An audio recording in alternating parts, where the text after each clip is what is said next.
subscribe to my YouTube channel. Help us grow the platform. It's really important that we do that. Go and thank you, Creative Kingdom. Thank you. So go and subscribe to us on YouTube. Help us reach more people. Yeah. Oh, no, no, no, no, no, no, no. Something is going on. Something is definitely going on. I don't know what it is. Guys, if I break on this YouTube, TikTok, just wait right there. I'll be back. Something is just going on. I don't know what it is. The screen just froze. Everything is frozen. And I don't know what it is. It shouldn't be happening. It should not be happening. Let me do one more thing. I'm. This is really not acceptable at all now. But let me see. I'll try something. Maybe. I'll give it a benefit of the doubt. I'm not gonna try and assume anything, but it is very, very peculiar that this is happening right now as I'm doing my broadcast. It is rather peculiar, and I don't know. Let me just see if I can. Nope, nope. It's not gonna happen. Just wait for me. I'll be back. I'll be back. I don't know. I'm not gonna break it. I will come back. So greetings, those of you on YouTube. I'll be back shortly. I don't know what this is happening. This is the third time I've noticed this, but I'll be back shortly. So as you're watching, those of you on YouTube, thank you very much. Subscribe to Citizen Ewa on YouTube. Help us grow the platform. Help us with more people. Give me one sec. I'm just gonna just share this on my platform. If you want to, you can join my. So this one. Don't worry, we are gonna get through it. So we'll have to wing it. Just bear with me. We'll have to wing it. I'll try and work out another means of doing it. But I just want this to work. So just bear with me. I don't know what is going on. Everything was set up. Everything is running. Suddenly, it just refused to do what it's supposed to do. So we're going back in. We're going back in. So just wait with me. Greetings and welcome. Welcome to Citizen AI, the platform where we speak truth to power. Thank you for joining us. Thank you for being part of our broadcast. We really do appreciate your support. I'm trying to get, I had to stop my broadcast abruptly. Something happened. I don't know. The screen just went dead. And I don't know what happened. But we're here. We're going to talk about there is a frag. If you look on the right top, Dr. Emad El-Saaay has now said that ancient Egyptians are not, Arabs are not ancient Egyptians. So we're going to talk about what is said and what does that mean? What does that mean? What is the implication of what he just said? People may not know that this is quite a bombshell, but it is worth talking about. And he's a member of the UN. He's one of the, I don't know, somebody, you will hear the details anyway. So please, as ever, as you're coming in, tap on the screen, share, give us a thumbs up. You are listening to Citizen AI, the platform where we speak truth to power. We do need your support. Everybody signing, as you're coming in, we really do appreciate your support. So please go ahead and, share the live, give us a thumbs up, help us reach more people, It is very important, the work we're doing here. It's just we have to re-educate ourselves. And when they're now telling us openly, admitting to something here and saying, and actually, no, we are not. We're not ancient Egyptians. So they're saying that Arabs are not ancient Egyptians, and then you'll hear the words that he uses. And I think it's very important that we understand that. It's not, again, it's about re-educating ourselves. When I grew up, the reason I say all of this now is many of you can relate. When I studied in secondary school in Nigeria, in Africa, and one of the things that we were taught, we were led to believe that Egypt was part of Europe. The perception and the films that we watched Cleopatra and all that. That's why you see the picture there, and that's why we need to ask questions now. Now is the time to ask questions. Just gonna try and get this thing functioning. Sorry about this. So we're gonna ask questions. We have the information, and this is why I'm saying if you are equipped with the right information, you can't go wrong. Sorry, this is everything now. You shouldn't be doing that. I don't want this doing this now. So just bear with me. It will come up. Don't know what it's doing. Let's start this one here. I'll start it up here, and we'll get it going. So we need to ask questions, and that's the beauty of what we're doing here. We are trying to ask questions, and we should ask questions. We must ask questions. We must ask questions. I encourage you to be curious about what is around you. Don't just accept when somebody tells you this is what it is. We need to question things. We need facts now, because the experts themselves are saying an Arab doctor, Dr Emad El-Saaay, and I'll give you the details, said that Arabs are not ancient Africans. They're not ancient Egyptians. They're not. And so there's more to what he said, but I wanted to bring as many people in. I'm hoping this thing will let me get on with it and not be messing up somewhat. Just bear with me. So there is, can I tell you a joke? Well, you can if you want to, but that's the thing on this platform is we're here to talk about issues, to learn about things. A joke is not, you can if you want to. That's Patrick Garcia. You can if you want to, but it's not really what we're trying to do right now. I don't know what this is going on here today. Why, oh, why? Beg your pardon? So, but you can put it on the screen. Put it on the screen, and if it's relevant to what I'm doing, I don't want to do discussions or talk about different things to what I'm trying to do here, because it's very important that it all tallies with whatever you are going to say. It has to be relevant to the topic of the day. And doing a joke is fine on one thing. I don't mind. I mean, I'm like anybody else. I like a joke. I like a good joke. I like a good laugh, But it's not really, if it's not really what we're here to do, then I'd rather we focus on what we're trying to do, which is to enlighten. So, but do me a favor. It's a welcome. It's a welcome. I am Ibrahim Al-Mufti. You can see I am a black man. I'm an Al-Kebulan. So I am from Yoruba land in Nigeria. I am from the Oyo Empire. Yes, I am a direct descendant of Oyo Empire. That's who I am. That's my identity. Yes, you can say I'm in Nigeria. Currently, yes, you're right. But the lineage that I carry is that of the Oyo Empire. I hope that makes sense. And Oyo Empire is not only in Nigeria, it's in Benin, it's in Ghana, it's in Togo, So this is, and that's been carved up. So that story, you can't, thank you very much for the thumbs up as you're watching. Thank you, You're new, Patrick Garcia. We're talking about the revelation by Dr. Emad El-Saaay. He said that ancient Egyptians Arabs are not ancient Egyptians. And that leads to ask more questions. So let me go and, yeah, I got that working. I'm hoping this will get back. Don't worry. So we're going to get other people to join us. I've been trying to, my broadcast for some reason suddenly went down. So I've not been able to really get that going. So yes, we're talking about, that revelation, if you like. And it's important that we discuss that. It might take some time, maybe an hour, 45 minutes, an hour, maybe more. I'm very keen as an African. I mean, I really want to be clear about this. From time to time, I will interchange between Africa and Al-Kebulan.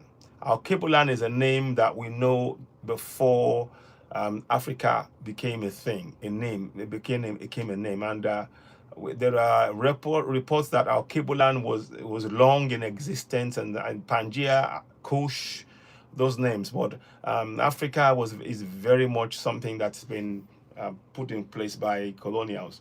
For us to reclaim our African identity, we need to really stick to the real identity as Africans. So for now, yes, we use Africa, but in my thinking and in my thoughts and everything as I'm thinking, it is our cable land. And as I said, I am from the Oyo Empire.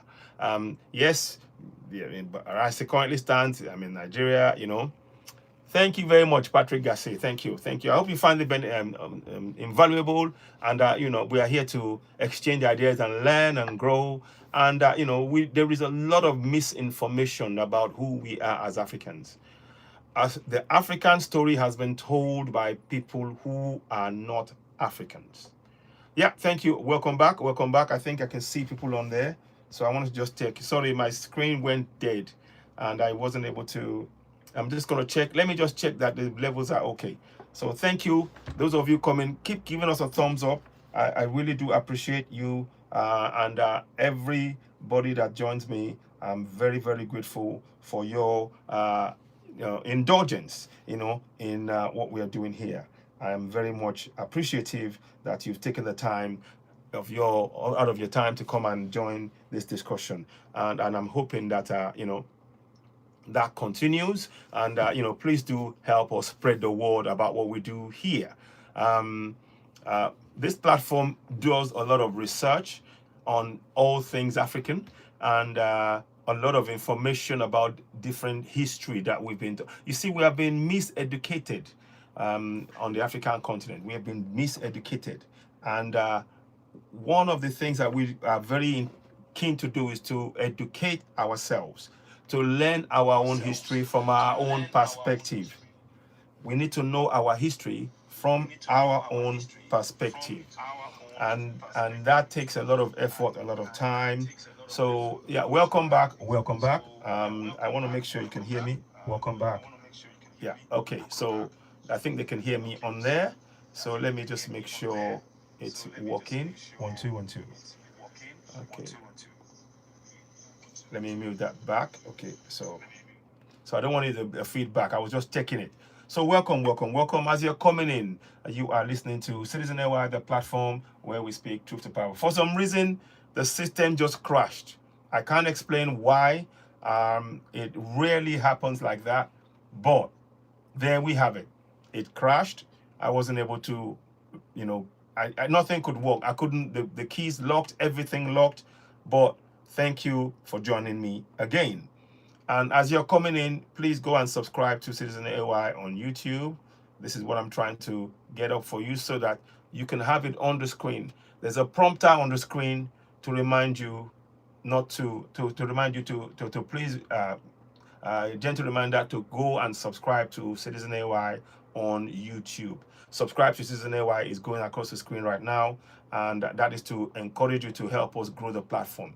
There is a lot of work that we are trying to do on this platform, and that takes a lot of effort from ourselves. We do a lot of research, and we bring that to the awareness of Africans and others who may be interested, because we have to, like I said, a lot of the mainstream media has done a terrible job of miseducating us about who we are.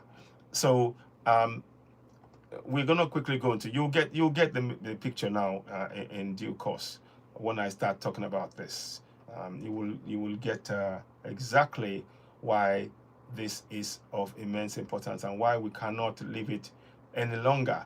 Why people like myself and others, we are so keen to do this broadcast on a regular basis, but we need your support. So you've got the professor himself out there already. You see, again, TikTok keep banning me.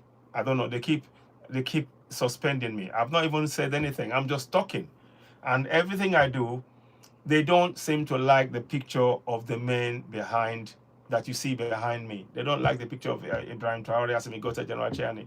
They are Africans. I cannot say no to that. I cannot, I can't, So I cannot say, I cannot, stop, waxing lyrical about Ibrahim Traore. I'll see if I can get a video. He's just opened a borehole system, not a water irrigation system that feeds, that interconnects and makes sure that all parts of the country will have water for whatever they want to use it for. You know, this is very, very important, and they just don't seem to want to really talk about things. You know, I keep saying it. I have broken no rules. I have broken no rules. So I'll keep saying that. You know, I've not even come in, and I'm being limited. They don't want me to have the reach. You know, 1 second, please. Just bear with me. This is not the time for this to happen. I'm not best pleased this is happening right now, but don't worry. I will get it up and running as ever. And if it goes up again, rest assured I am here, and we will get it up and running again. I told you. I don't know what it is that is going on, but whatever it is, we are up to the task. So just bear with us. Just bear with us. It's Citizen AY, the platform where we speak truth to power. I just load visuals at the minute, and they shouldn't be happening because everything is all set up.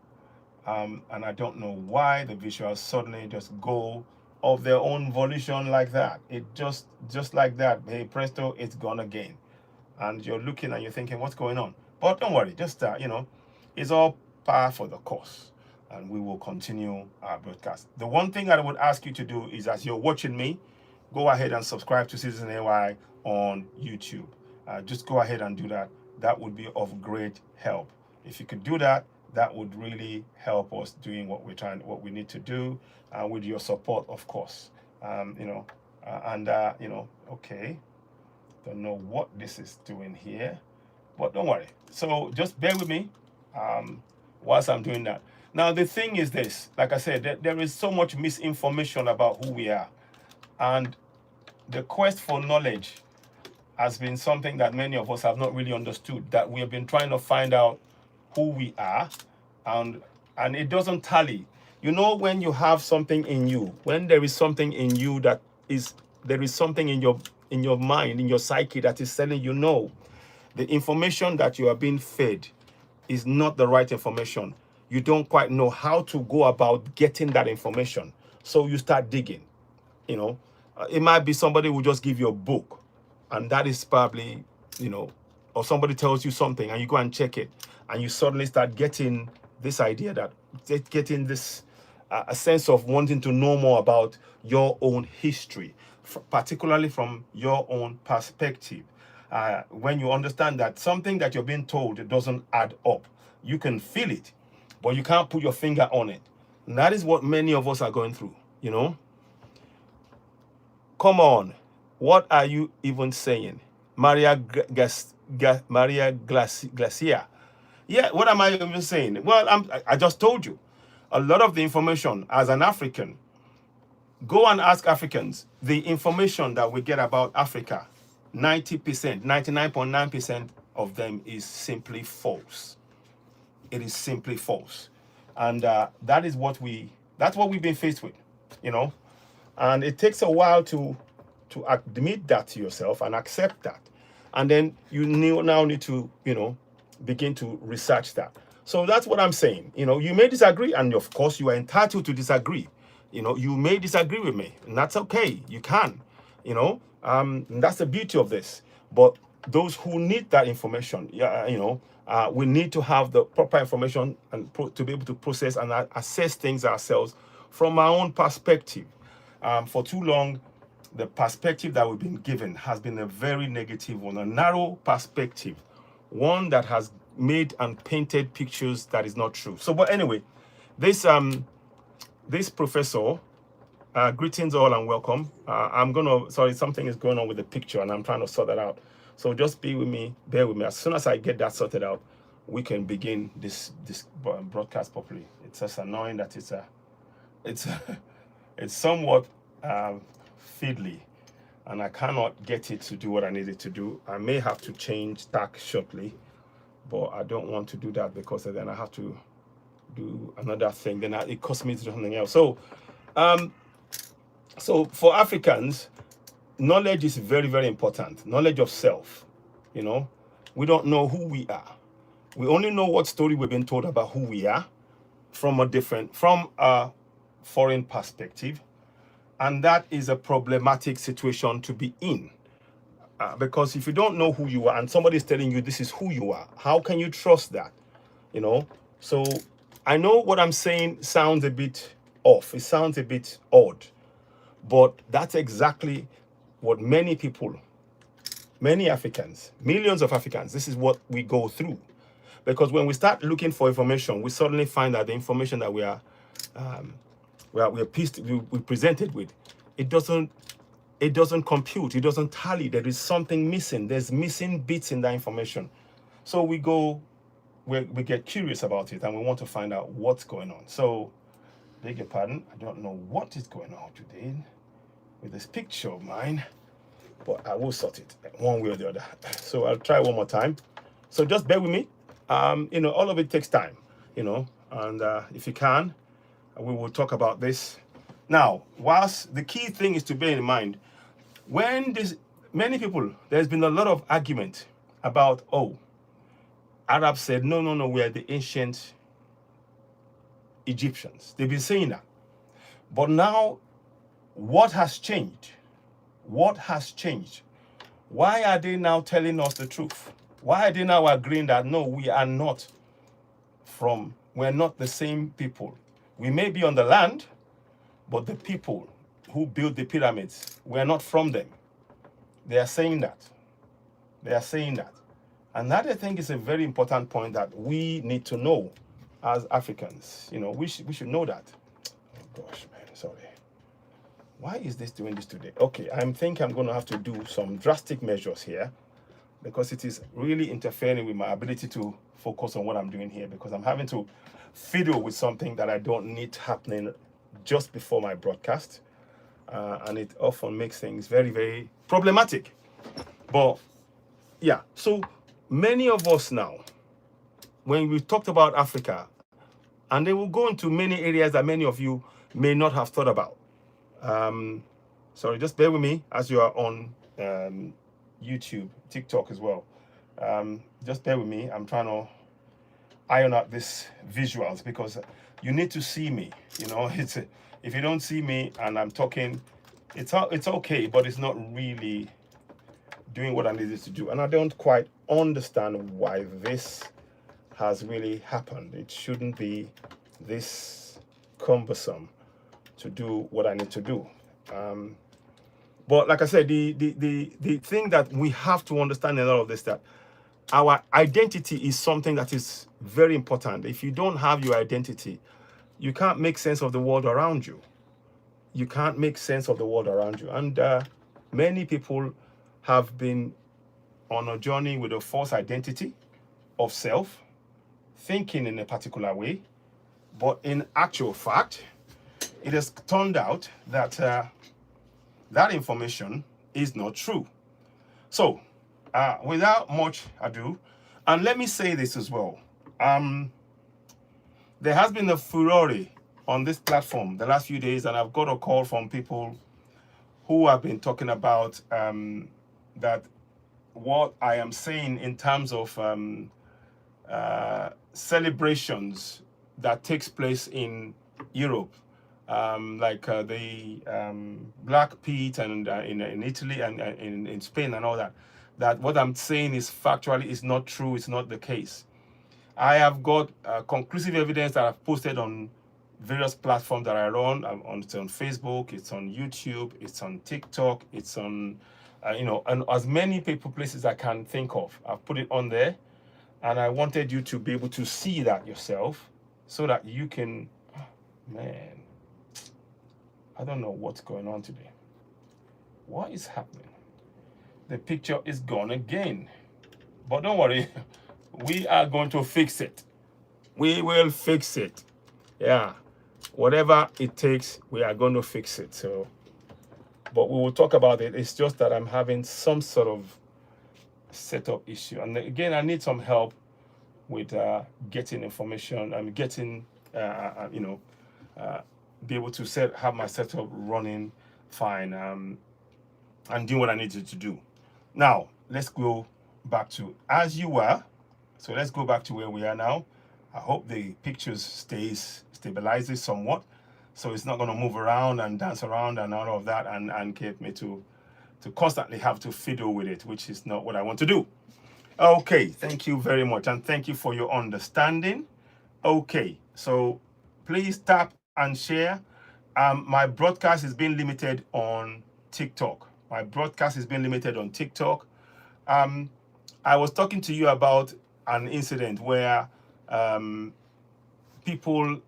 tried to educate people about the fact that to wear anything blackface, when you do a blackface and you put big lips on, is a caricature of black people. It is very, very wrong.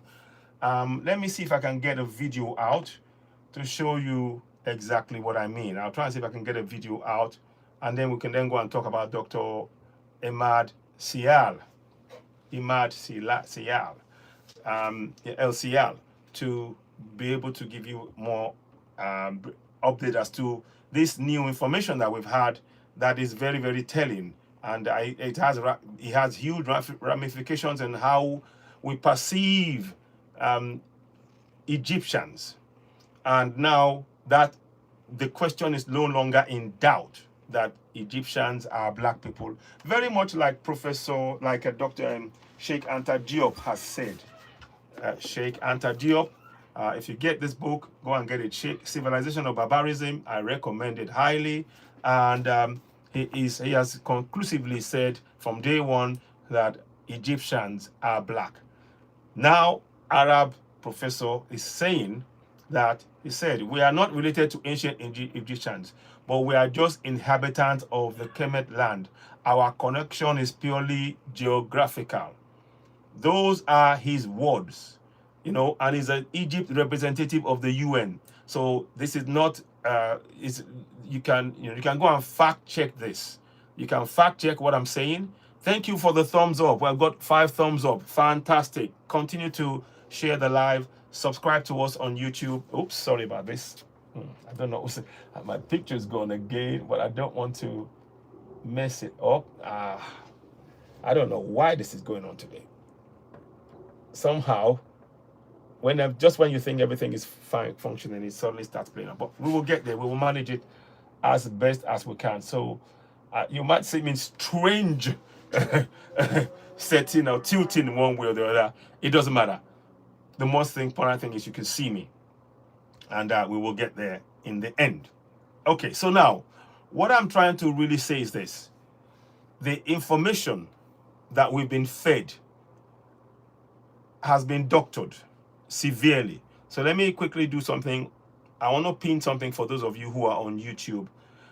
When you're going to YouTube, please go and subscribe to Citizen AY on YouTube. Those of you on TikTok are severely sanctioning what I'm saying or doing, so it makes it difficult for me to be able to come there on a regular basis. But I'm coming anyway because there are 43,000 followers on here. I'd love you to go and subscribe to me on YouTube, and then over time they can do whatever they want to do. We will go on YouTube and other platforms, because it's very, very important. It's very, very important that we are able to bring information to you such as we're doing. Oh, it's gone off again. Oh my goodness me. I have to find a way to get rid of this thing. I might have to do something that I don't want to do right now, because I don't want to fiddle with it and then it will just mess up the entire broadcast. So you can see that I'm having some technical issues here just now. It doesn't seem to sit or stable. There's something that is just really, I wasn't expecting to happen, but there you go, it's going. You can see I'm falling down all the time on the thing, and it's difficult, but we will crack on. We will crack on as best as we can. So let me just go into the broadcast quickly, and I want to pin my the link for the YouTube channel, so that when you go there, those of you on YouTube, TikTok, you can subscribe immediately. So subscribe to Citizen AY on YouTube. Now, in the picture, you will not be able to see it on YouTube, but on TikTok, in the picture of the doctor, there is an inset. In that inset, it shows you the picture of Elizabeth Taylor. Now, she played Cleopatra in the film. Oh, goodness me. Oh, goodness. I cannot do this now. I just annoying. This is annoying. Okay, give me 1 second. We are going to get to the bottom of this, because if I don't, it's just going to keep distracting, and I cannot give you my full attention as I would normally do, as is normal. But I'm going to try. We're going to try and hopefully, yeah, hopefully this will do it, at least for now. Okay, so you can see the picture of Cleopatra in the picture at the top, just in an inset. And that is one of the things. That's why our history is so important. They talked about, many of you would have watched films about Cleopatra. I remember when I was going to secondary school, I watched films about Cleopatra. I watched films and I sort of, everything that you watch in a film, you at that time, at that age, and even now in some cases, people believe them to be true. So even when they talked about Jesus Christ, you believed that Jesus Christ was an European. You believed that the Egyptians were white from Greece, and all of this, all of that stuff. But here we are. The thing with the admission that has been made now by this doctor, and I will read the thing in detail, and not to, oh my goodness again. Okay, I'm going to try and do something. Just give me 1 second, please. I think I need to do a running service repair, and hopefully we can. I can't do that because the problem is it's just going to be too rickety, and I'm hoping you I'll keep changing it as best as I can. So just manage this with me, bear with me. So the problem is that once you start looking at the history, the chronological line of events, once this admission is being made by the Arabs that they are not ancient Egyptians, the original people in Africa are, of course, black Africans, our Kebulan, but anyway, for the purposes to not confuse further, our Kebulan, let's just say that. So once you start understanding that, you will start asking a question. So if the Arabs, who came first, they were first in contact with Africans before the Europeans. Listen to what I'm saying. The Arabs were first in contact with Africans before the Europeans in that area. Then you start asking a question, okay, if that's what you're saying, the Arabs are saying they are not ancient Egyptians.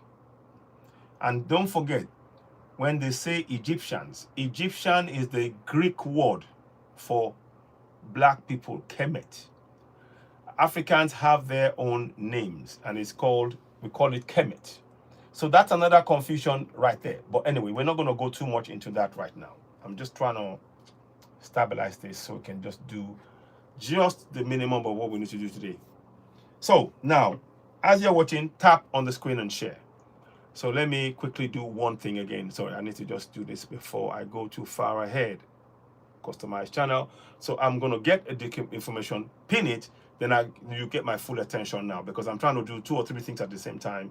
The camera is playing up, it's all a bit, so I'm just a little bit, frazzled. But I'm going to get this broadcast done, come what may. And I thank you for joining me. These things do come up, and you have to do your very best to do the best with the situation. Paste. So I will hopefully, I'll be doing the broadcast hopefully on TikTok, on YouTube as well, so you can be seeing the pictures. I'll do something with that. But for now, you'll have to accept my voice, and I'll bring some evidence afterwards, and I'll post some things to confirm what I'm saying to you as well. So let me pin this here. So just pin that. So at the top of the broadcast, when you come in, please just go and click on what you see at the very top. Those of you who are in TikTok, go and subscribe to me on YouTube. Let me just do that again. Sorry, I want to make sure this is working fine. So repeat on. Okay, so beg your pardon. So we're gonna do that.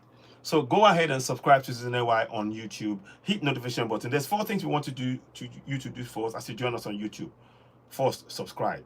2, like the live. 3, hit notification button. 4, give us thumbs up. And 5, we welcome super chats, donations. Right now on TikTok, do try and give me gifts. I don't know if it's possible, but I know that TikTok are restricting this live at every corner. But nonetheless, we will crack on. We will crack on as much as we can. Now, I was telling you earlier on about a broadcast which I've done, which I talked about. Just give me a minute, please. Make sure. Yeah, which I talked about the video. Now let me quickly show you a video if I can get that up. Then we'll go and speak about the doctor. I think it's best I do that because I want to explain something in the video, because some people have got this misconception that I'm here to sort of just cause a problem and not and create a problem. But I'm trying to show something. Listen to this video. Let's listen. Welcome to Citizen AY, the platform where we speak truth to power. Thank you very much for watching, and yeah, just to give you further updates, we have been doing the last few days a lot of expose on both European racism and Arab racism on this platform, and it is because the aim is to educate, not to divide, but to make people recognize that there is harm being done by that racism. And many people who have been doing it often are not aware of the impact of what they are doing. When you get this broadcast, have a listen, have a look at it, and do share it, because we want to encourage good behavior. You will shortly see a video, like a clip as I'm talking. It will come through. How is this real? The first one is the one where the guy blackens up his face, and it's in a joking manner. And you can even see that the black person who this is clearly affected by saying, "Is this for real?" That means it's wrong. It's wrong. It's Oh, hell no. Hello. Hi. Now, hi. The next video. And I want to thank, I've forgotten the name of there's an organization. I'll try and give them a credit as well, because I got it from them. It's a black man who headed this organization, who challenged this idea in Holland of Black Pete. And what they've done is now in the schools, they get their chimney sweepers, and they with a bit of dirt on their face, with no lipstick and all that. And even the people who are doing it are saying, this is something that we can do to alter the tradition in a positive manner. I think that's a good thing to look at. Have a listen and have a look at it, and leave your comments after the broadcast, because I really think it's important to understand that we're not here to attack any tradition, but anything that would actually cause harm psychologically to people. Particularly, let's forget, Black Pete was a slave. He didn't have a choice in the matter. So let's have your thoughts on this. You're listening to Citizen AY, the platform where we speak truth about. Thank you, and bye for now. Bye. So there you have the broadcast, and I wanted to provide that context because many people, if they haven't seen the broadcast, they have this idea that somehow I am, anti everybody because of what's happened. No, what I'm trying to do is to give a honest and a fair assessment, and actually say, look, this is not a right way to do things. Perhaps we can look at this as a solution. That video is a solution that works, because it's actually something that's been tried out and it's been tested and it's been proven to satisfy both sides. So it's not about somebody coming in and saying, oh, I'm just causing a hassle. I just want to come and cause the stress and cause. No, this is something that the young lady that you saw in the video, she said, oh, is this real? When she was going through that. Now, that is the lived experience of people, black people, that we cannot ignore.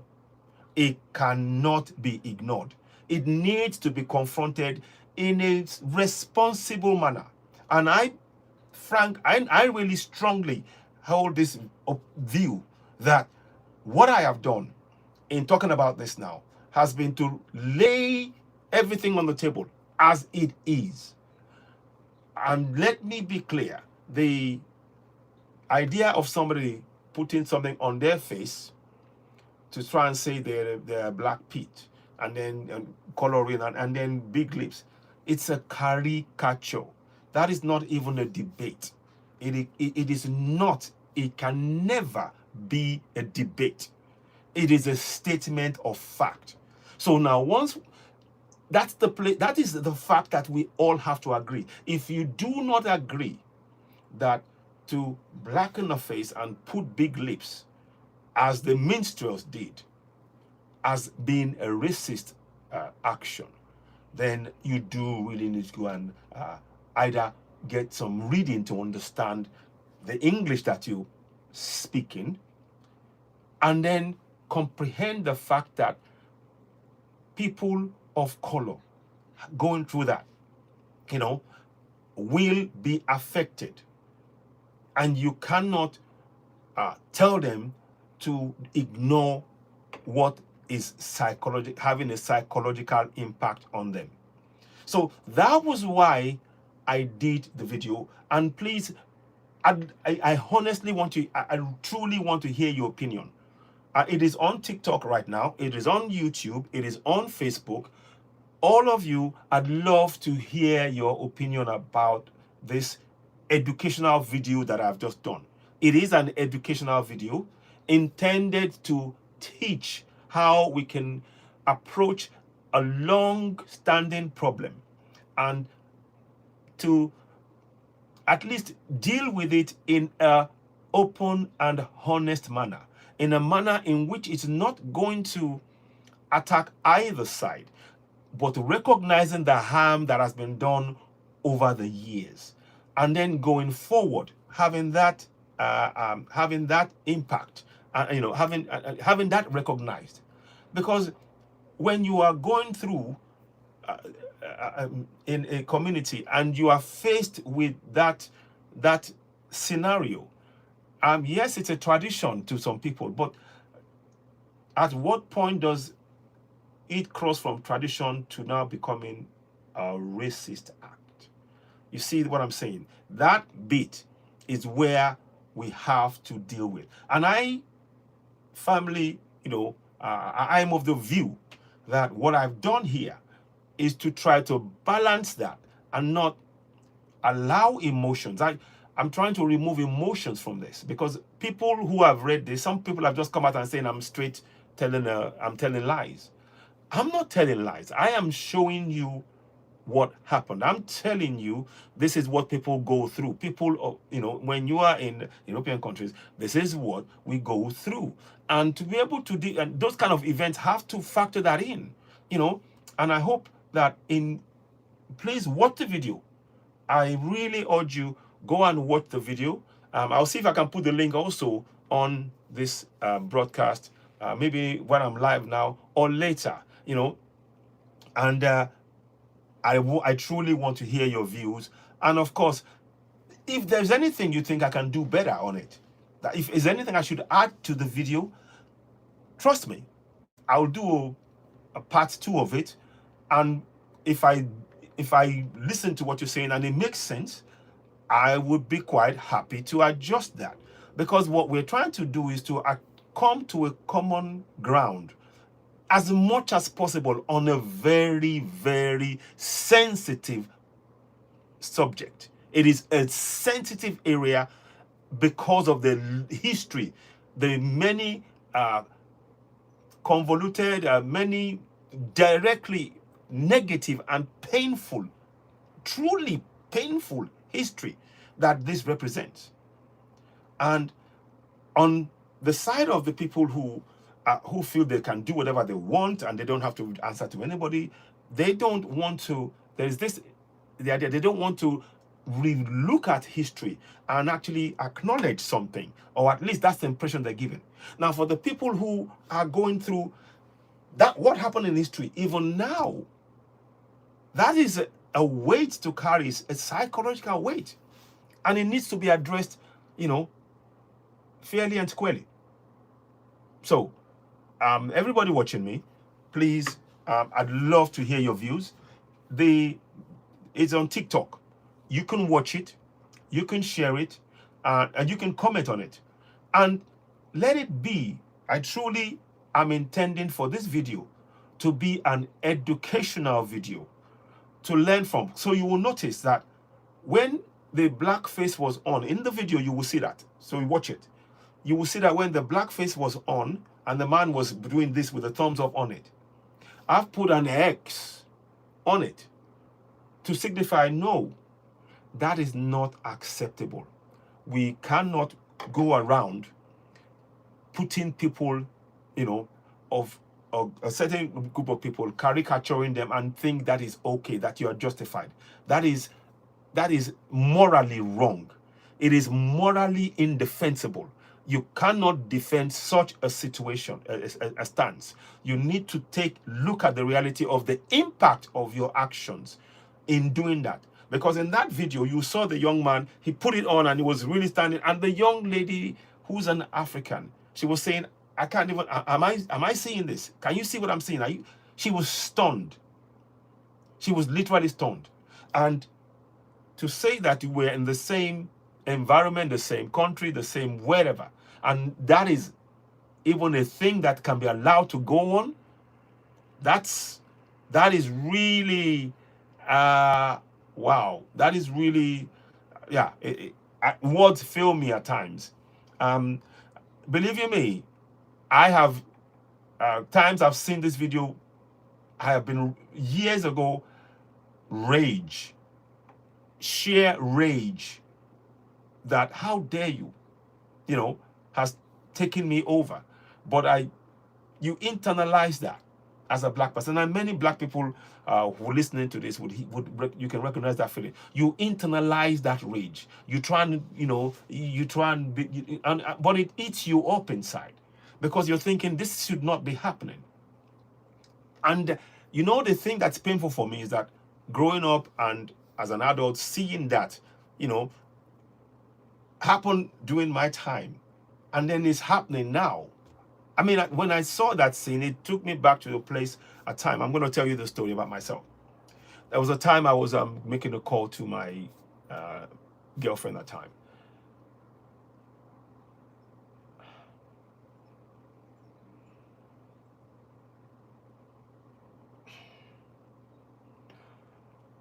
Anyway, I'm going to tell you the story. It's just very painful.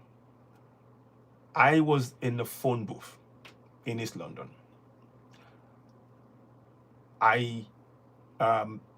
You know, the time, it was a time where you have to take coins and you put into the phone box and you're calling, because the coin goes very quickly because you're making distance calls. Anyway, I was there. This guy suddenly came and he started banging on the door. He was banging on the door of the phone booth. And I said, listen, I'm busy. I'm in here. Wait till I finish. And he banged on the door, you know.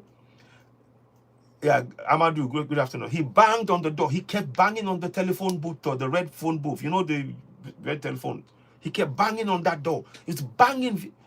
And I said, and I couldn't concentrate on the call. So I stopped and said, can you listen? I'm on the call. Go. Leave.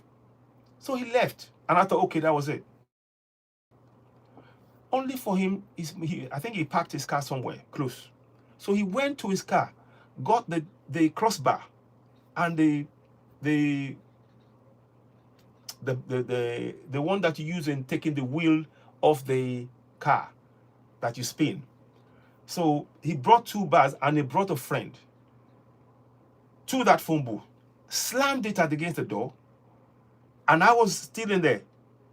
And I had to come out of the phone booth, because if I didn't come out, he was going to be smashing that on my head in there. So I had to step out of the phone booth. Yeah? I had to step out of the phone booth. And stepping out, he wanted to attack me. So I was in between two, you know, white guys who are trying to attack me from both sides. One with the T-bar, the other one with the other one that you unscrew, on both sides. So I had to defend myself against them. And I'll never forget, I'm still even, this is over 20 years ago, what I'm telling you. And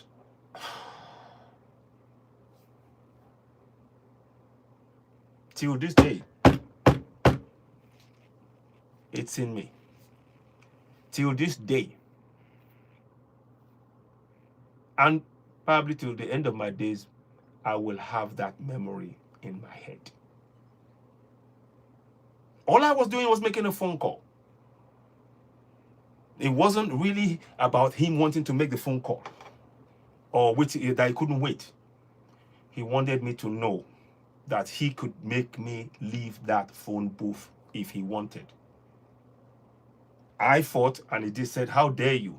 So we went to bring, because he couldn't take me out on himself. And it was like a big, bodybuilder kind of thing. I'm, quite fairly built. And I was right like, okay, if the one-on-one, let's go. But because he had his friend and he had the bar, when I faced him, the friend was coming behind me. So I had to quit moving to try and make sure I didn't get hit from behind.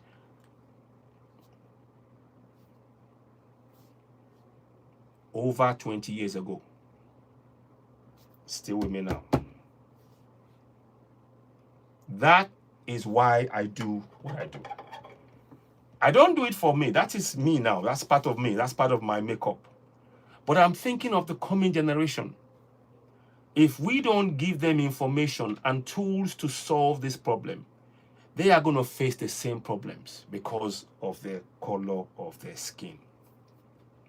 So when people see me talk about this, they think I'm trying to race bait or whatever they want to call it. Would you say, from what I've told you now, that from my own personal experience, do you think it is something I can walk away from? This is something now and then, it flashes back in my head. It's like a post-traumatic PTSD. Post-traumatic something, disorder, because, and when it comes, sometimes you feel this chill of, what's the word? Come on, 1 minute, please. What's this? It's not finished, is it? No, I'm still here. Oh boy, they have taken me out. Can you still see me? You guys on TikTok, can you see me? Can you see me? Because I don't know, I think it just says it ended or something, and I'm like, no, okay, yeah, I can still see. Okay, so that is why we need to, I am thinking of the coming generation, how the ones who are born, even, our children now, how do they cope with this? What tools have we got for them to be able to cope with this? So that, or to be able to address it, to confront it. As a community of Black people, we are rarely in a situation where we've been able to have that cohesion to build in sustainable systems. There was one time we have Saturday schools in the UK in the late 80s, thereabouts. And suddenly, when they saw that people were learning history, somehow they found a way to take that off.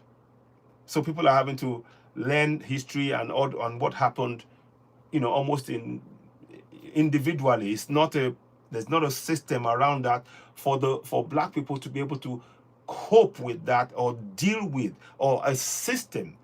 Yes, you can say there is racism laws, yes, but of what use is a law when those who are going to do it will do it, and you don't even have the information or anything, and they can get away with it in large numbers.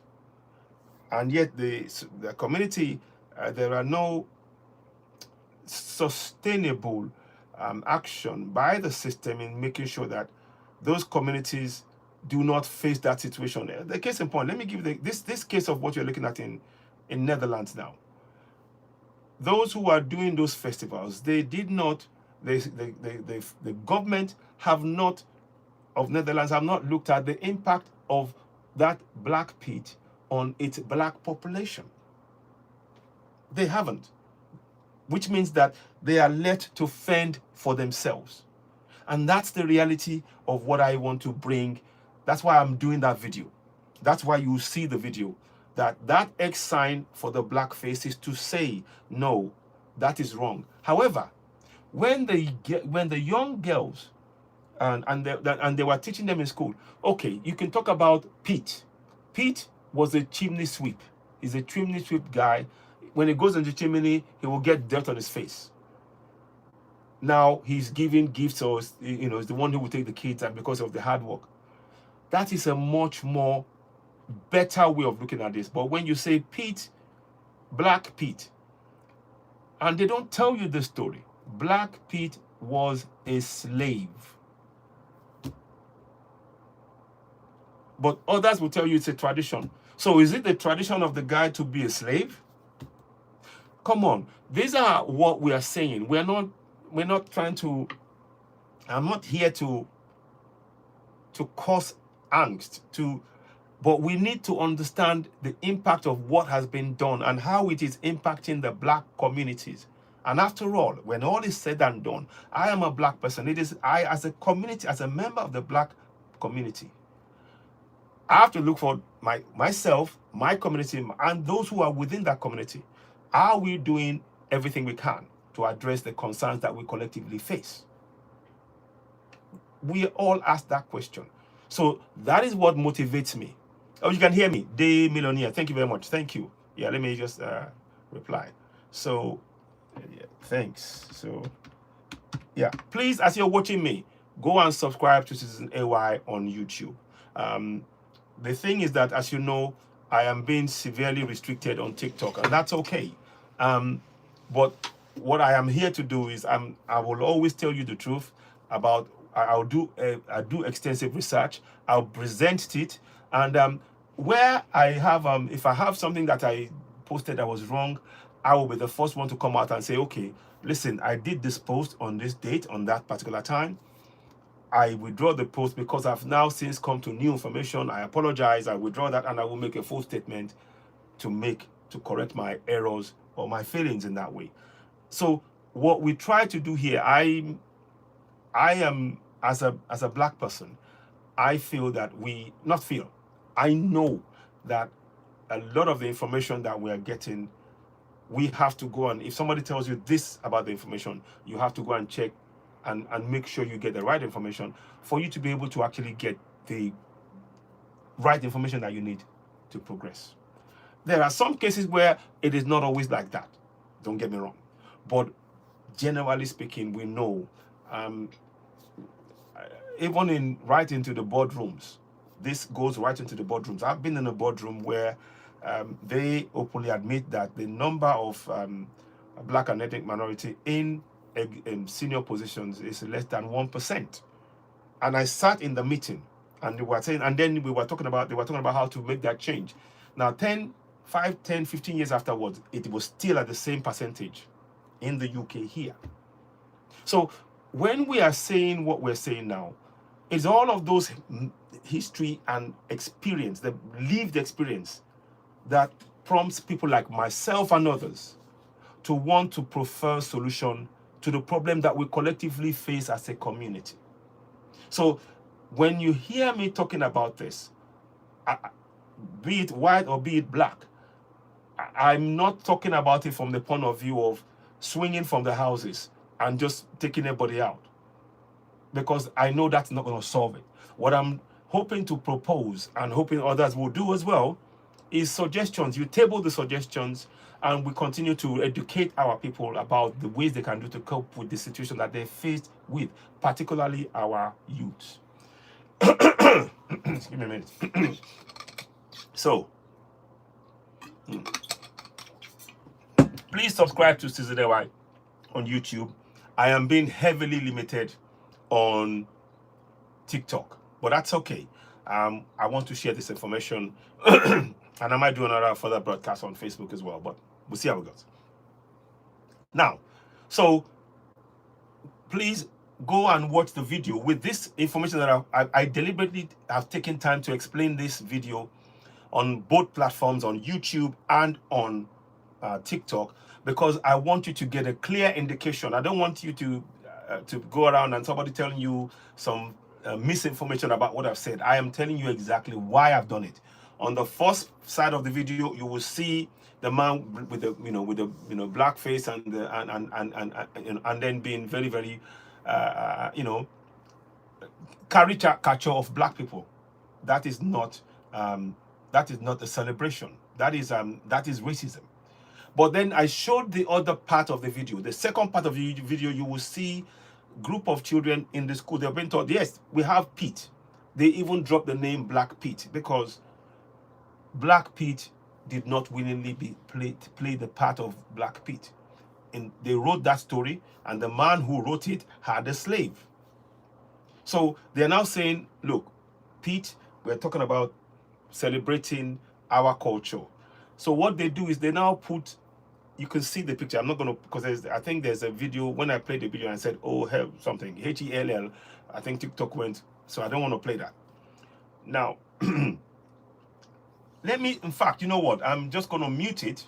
I will mute it and I will show you what I mean on the screen so that you can see. I don't in case some of you are missed, I want you to. So, here's the one that is wrong. Right. You see what it's doing there? That is wrong. That is why it's got the X on it. What it's doing, blackening the face and then putting thumbs up. That is wrong. That is very, very wrong. And we need to campaign against that. And we mustn't, we cannot, it's wrong. That is absolutely, that is totally, that's X. No way. Not acceptable. That's a no-no. That's why it's in red. And we mustn't allow that because it is a direct, it is psychological attack on people like myself who look like me, and you have the girl say it. So that is a no. Now let us look at the positive now. One that we support, and I have no question, and others have done and said that. This is one that you must do. You see their faces. Now, it represents that they've been the chimney sweep guys. So they've got marks on their face. Notice there is no big lips painted on their faces. Right? This is acceptable, and that's why you see the tick on there. Let me see. I want to put the tick on there so you can see. So you see the big tick, the green tick. That means that is okay because they are celebrating their culture without psychologically damaging people that look like me within their community. So I'm explaining this because I want people to understand that this is about trying to bring a balanced approach to this discussion rather than be emotional about it. Remove the emotions, look at how best to solve this so that the community can do the traditional thing without tying a caricature to the people who look like me and then making that as a generalization, which is wrong. It can never be right. It can never be right. Watch the video. I please urge you, watch it, share it, and share it so that in the communities where they have this, in Holland, I'd like to see this video go far. In Holland, in Spain, in wherever they do this Black Pete and all that, and this kind of celebration, wherever they do it, this video, we want it to go there so that it can educate themselves. Because the people who, the lady said here, yeah, but we can, we can adjust them, you know, to reflect. We can adjust it. So they are adjusting, recognizing that what they were doing in blackening up is wrong, because it gives it's a completely different interpretation of what's going on. And those are the kind of things, that is a good behavior that we want replicated, because we are still, people of color are still going to be in communities, whether people are like it or not, however small or however large, they're going to be in those communities. if they're going to be faced with this thing that I faced, and I kind of have what I faced in that manner, and then, you know, all those many colors of racism, if you remove this one and you replace it, it is a plus. It's a plus. So, yeah, thank you very much. Yes. Thank you very much, Amadou Momodu, for sharing the broadcast. It's very, very important that we continue to do this work. So please go and look at the video. It's on YouTube, it's on Facebook, it's on TikTok, and help us share and leave comments. I'd love to hear your comments, you know. Yes, I agree with you. The Lion King. Yes, we have to organize. That is the other part of it. And we are doing some work, which I will show you briefly. Okay, so let me pause there for a minute. I'll come back and talk about that. But thank you for listening. The Lion King, let me see if I can bring you on. Do you want to say a few words? Actually, I noticed, I saw you said something, and I want to bring you on. If you are able to join me, and speak live, fine. If you are busy and you, oh, good, he's going to join me. So let's hear from the Lion King. Hello, my brother. How you doing? Hello. I'm fine. Good. Yes, welcome. What would you like to say? Thank you. Yeah, I think I joined here before. You know, I mean, for Africa, the situation is an Africa situation, right? Your country image reflects on you as a citizen. Your continent image reflects on you. If you read the history, you know, Chinese, they used to pick on them. Asians, they used to pick on them, right? So until China became a superpower, those negative images disappear, right? Okay. When you come to Africa, I mean, Africans are not interested organizing themselves, be part of something, and build together. What we Africans do, we complain, we think somebody should fix it. We want to go to other people's places where they build, right? Any place that look nice, Africans will go there, take picture over there to feel good. Okay, we don't embrace our own. Africans today, they are interested to go to Dubai, take a picture over there. I mean, if you're from somewhere, you can go to Nairobi, take a picture over there. Some can be outside, but even if you're outside, we all should be part of the change on the ground. I believe we should have a pressure group. You see,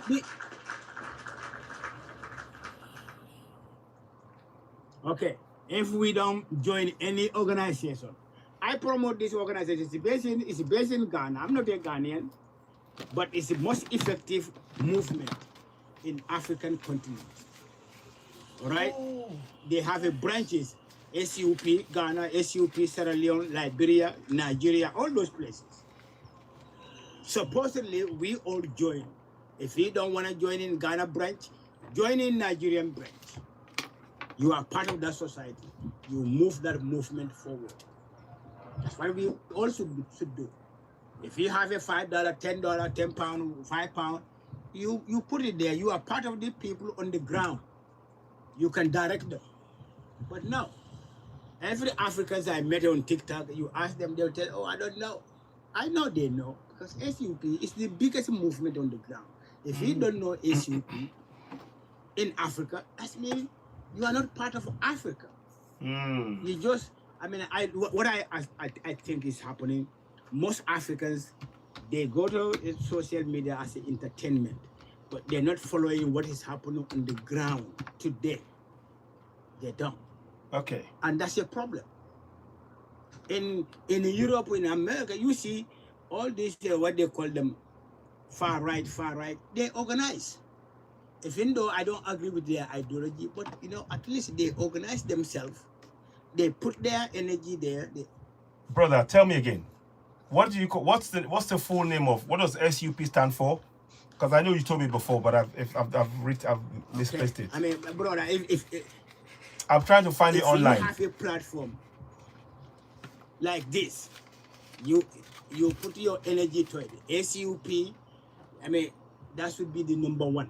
Okay, but what African Continental Unity Party. Africa Continental Unity Party. Yeah. Okay, but why So does it? Why does you it? can What, use how does it? How does SUP come out from it?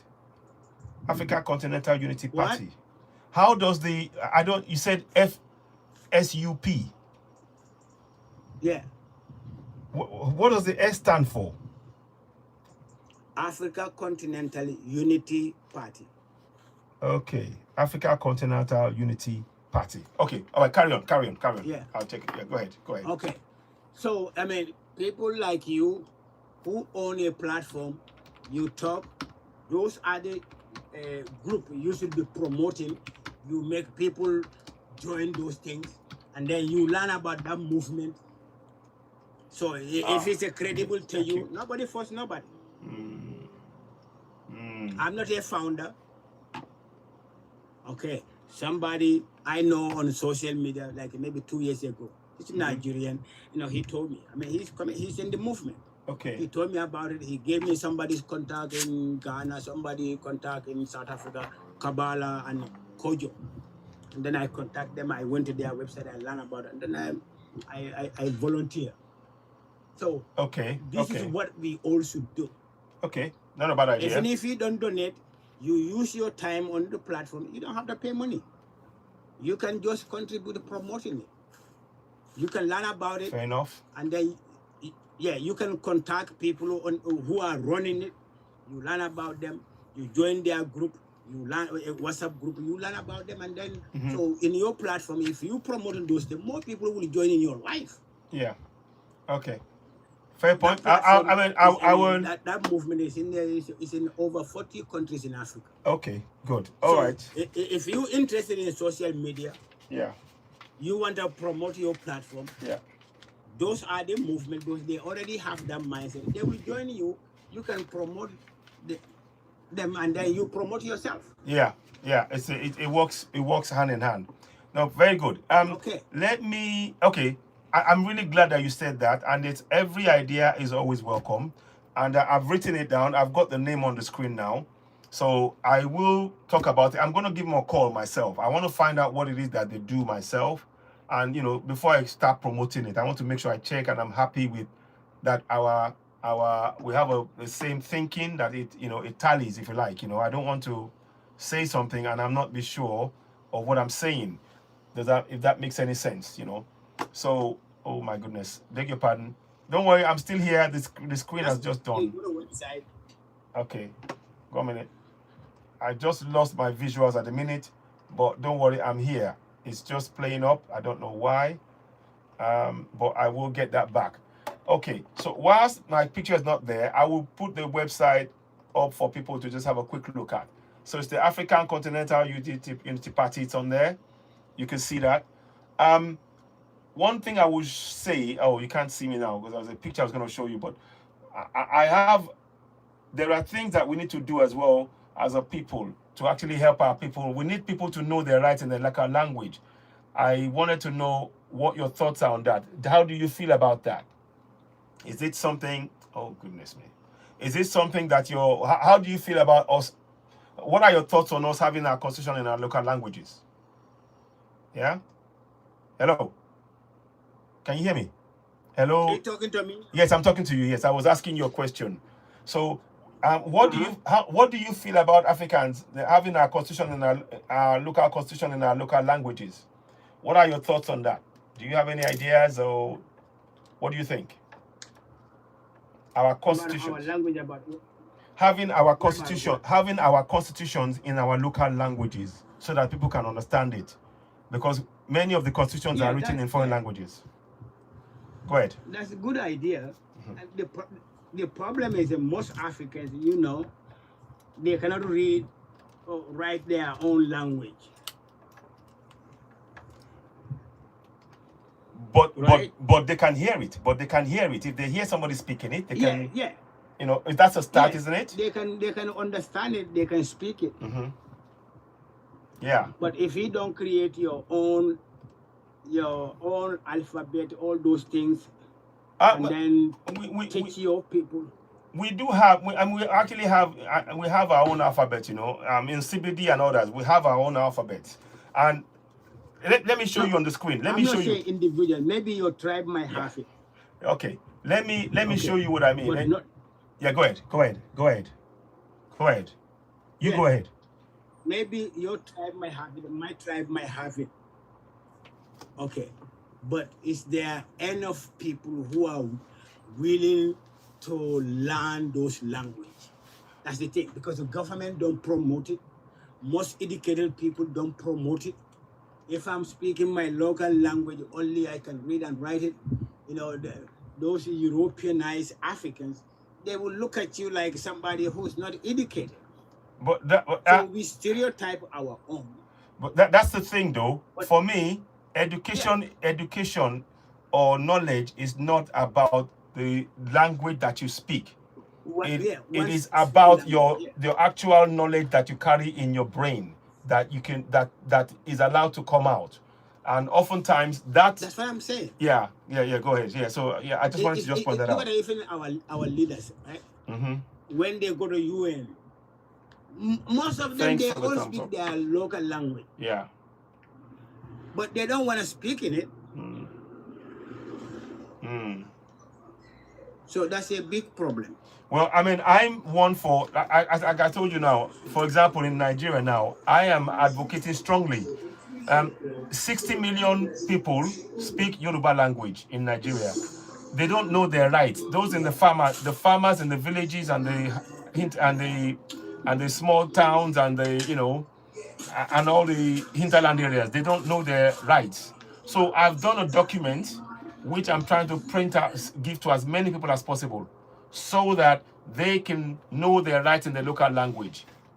And what that does is that people can now begin to, once you can speak the language, you will hear and understand what we're saying, and you can get the message out about the rights that you have as a citizen in your government to hold your government accountable, because many people don't know they can hold their government accountable. So yes, you're right. We need to have the system whereby people are actually participating in organizations, like you said, the African Continental Unity Party, ACUP. Sorry, ACUP. I thought I said COP, but I didn't. Yeah, SOP. So ACUP.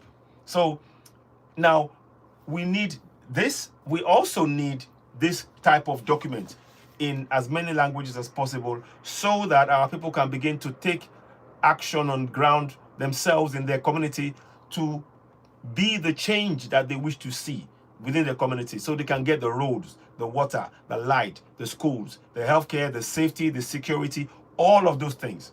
So that's why I would say, please, anybody watching, Lion King, I just want to ask you a favor. Could you go to my YouTube channel right now and subscribe on there? Because what I want to do is I want to print this. I'm planning to be giving this out for free in communities in my in Yoruba land, so that they have it in their own language. They can know their rights, so that nobody will be coming and using the Bible and the Quran to confuse them. I wonder what your thoughts are on that, Lion King. Go ahead. Yeah, like I said, that would be a good thing. So it supposedly, I mean, do your research on ACUP. Yes, we do. If you convince, you join there. Okay. If you go live, you will see somebody from Kenya. You will see somebody from Zimbabwe. Okay. Namibia. Yeah. Kenya. Okay. South Africa. All those people. Okay. They have a branch in all those places. All those countries, 40 countries. Okay. Quick one before you go. Please, can you go and subscribe to my channel on YouTube, Citizen AY? Could you do that for me, please? Because I need to grow that platform.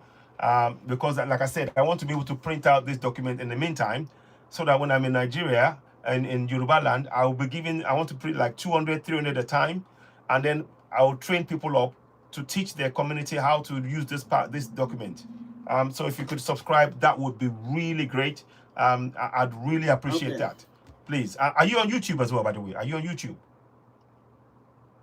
I watch it, yeah. I watch YouTube channel. Okay, so please just subscribe, and you can see the sign up below there. It's Citizen AY. Just tag hashtag Citizen AY. You will see me on there. It is going on the screen. Subscribe to Citizen AY. So that would be great. But I am so grateful for your contributions to the discussion. I'll pause you. I'll crack on now. So now we are going to now go to the main topic of the discussion. And please, thank you for those of you who are on YouTube right now. We've got a number of people who are giving us thumbs up as you're coming in. Thank you so very much. I really appreciate you. And those of you who are watching us on TikTok, please go right ahead to our YouTube, subscribe, hit notification button, give us thumbs up, help us reach more people. We really need your support. Oh, PJ. Okay, sorry.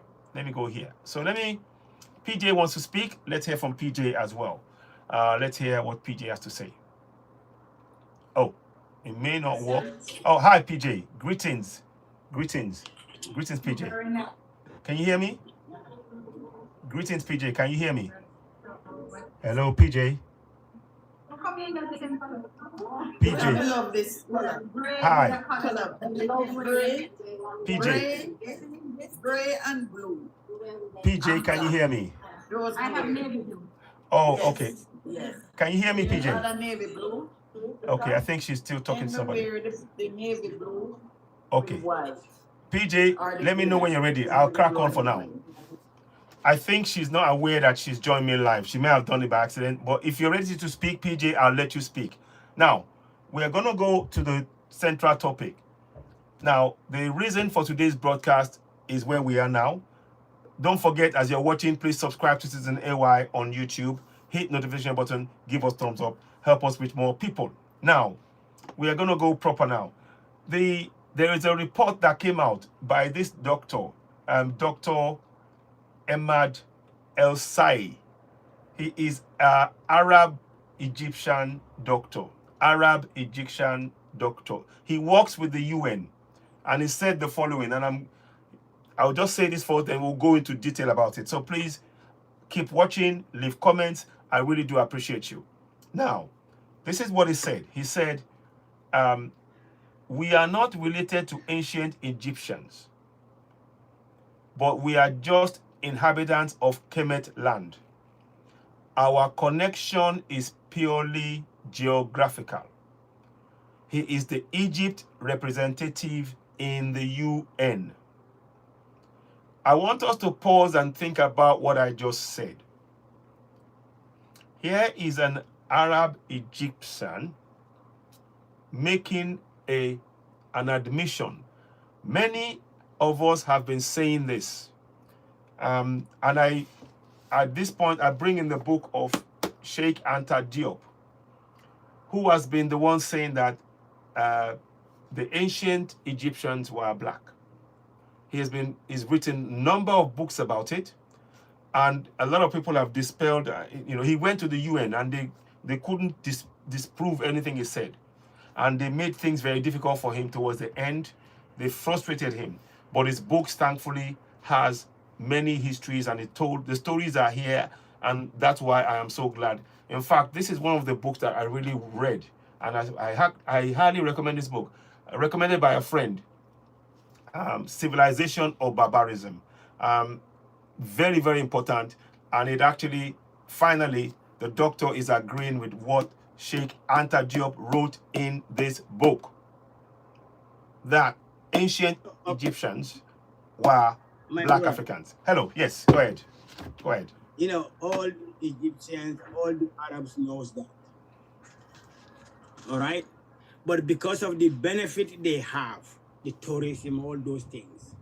So some of them, they lie, they try to claim it. And then, if you are occupying somebody's land, they know it's a stolen land, but they don't want to come in like that. But even in Egypt, Cairo University, they used to teach this subject called Mamalik al-Sud. Mamalik al-Sud, if you translate it into English, meaning the black kings of Egypt. Egyptians are teaching this in their school. It was a subject there. I didn't know that. But because of now the politic part of it, and then Europeans' involvement in it. So they are hiding some of this stuff. I don't think they're teaching no more. But even one professor is West African. They interview him. One Arab guy interviewed him. He told him, even in Cairo University, they used to be teaching black pharaohs. That was taught there by Egyptian. I mean, these Egyptian themselves. And then secondly, Egyptians don't call themselves Egyptians. If you are in Egypt, in Arabic form, they will say Masr. Egypt name Masr to the Arabs. That's what they call it for.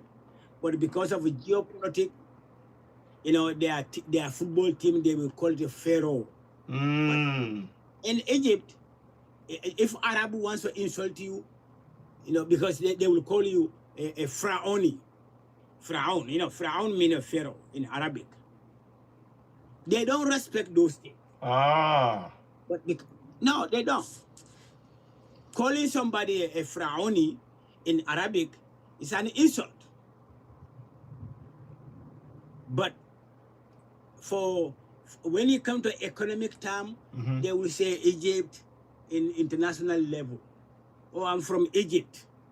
But themselves don't call themselves Egyptian when they are in Egypt on their document. Wow. They don't put it there, Egypt. No. Their country name is Misra. That's the country name. You can fact check me. What Egyptian? How do you spell Misra? You can say M-I-R-A. Misra. Okay. But if you want to find it, because you can say what Egyptians call themselves, or what Egyptians call Egypt today. Misr. It's come up. Yes, you're right. Yeah. Misr. M-I-S-R. The modern Arabic and local name used by Egyptians to pronounce Misra. You are absolutely right. Thank you for that. Thank you for this information. And it is good to have that. Wow. No, carry on. I'm intrigued. Go ahead. So when they play international politics, they will say, "Oh, I'm from Egypt." If in Morocco, Algeria, do you know what they call themselves? Yeah. What is it? I don't know. Sorry, I don't know. Okay. Tell me, please. Sorry. So, okay, people say Morocco, but Moroccan themselves don't call themselves Morocco. No. Algerian, right? People say Algeria. Yeah. But they don't call themselves Algeria in Arabic. I've learned something new today. Because of Africans, most Africans don't know history of Africa. And this is why we're doing programs like this, to bring this information out there. Wow. I mean, this is to be honest, I didn't even know that. But we called ourselves Kemet. They called Egypt Kemet. In the olden days, right? That's the name that we have. So why aren't they using that name now? Because I suppose I know why. Don't bother answering that question.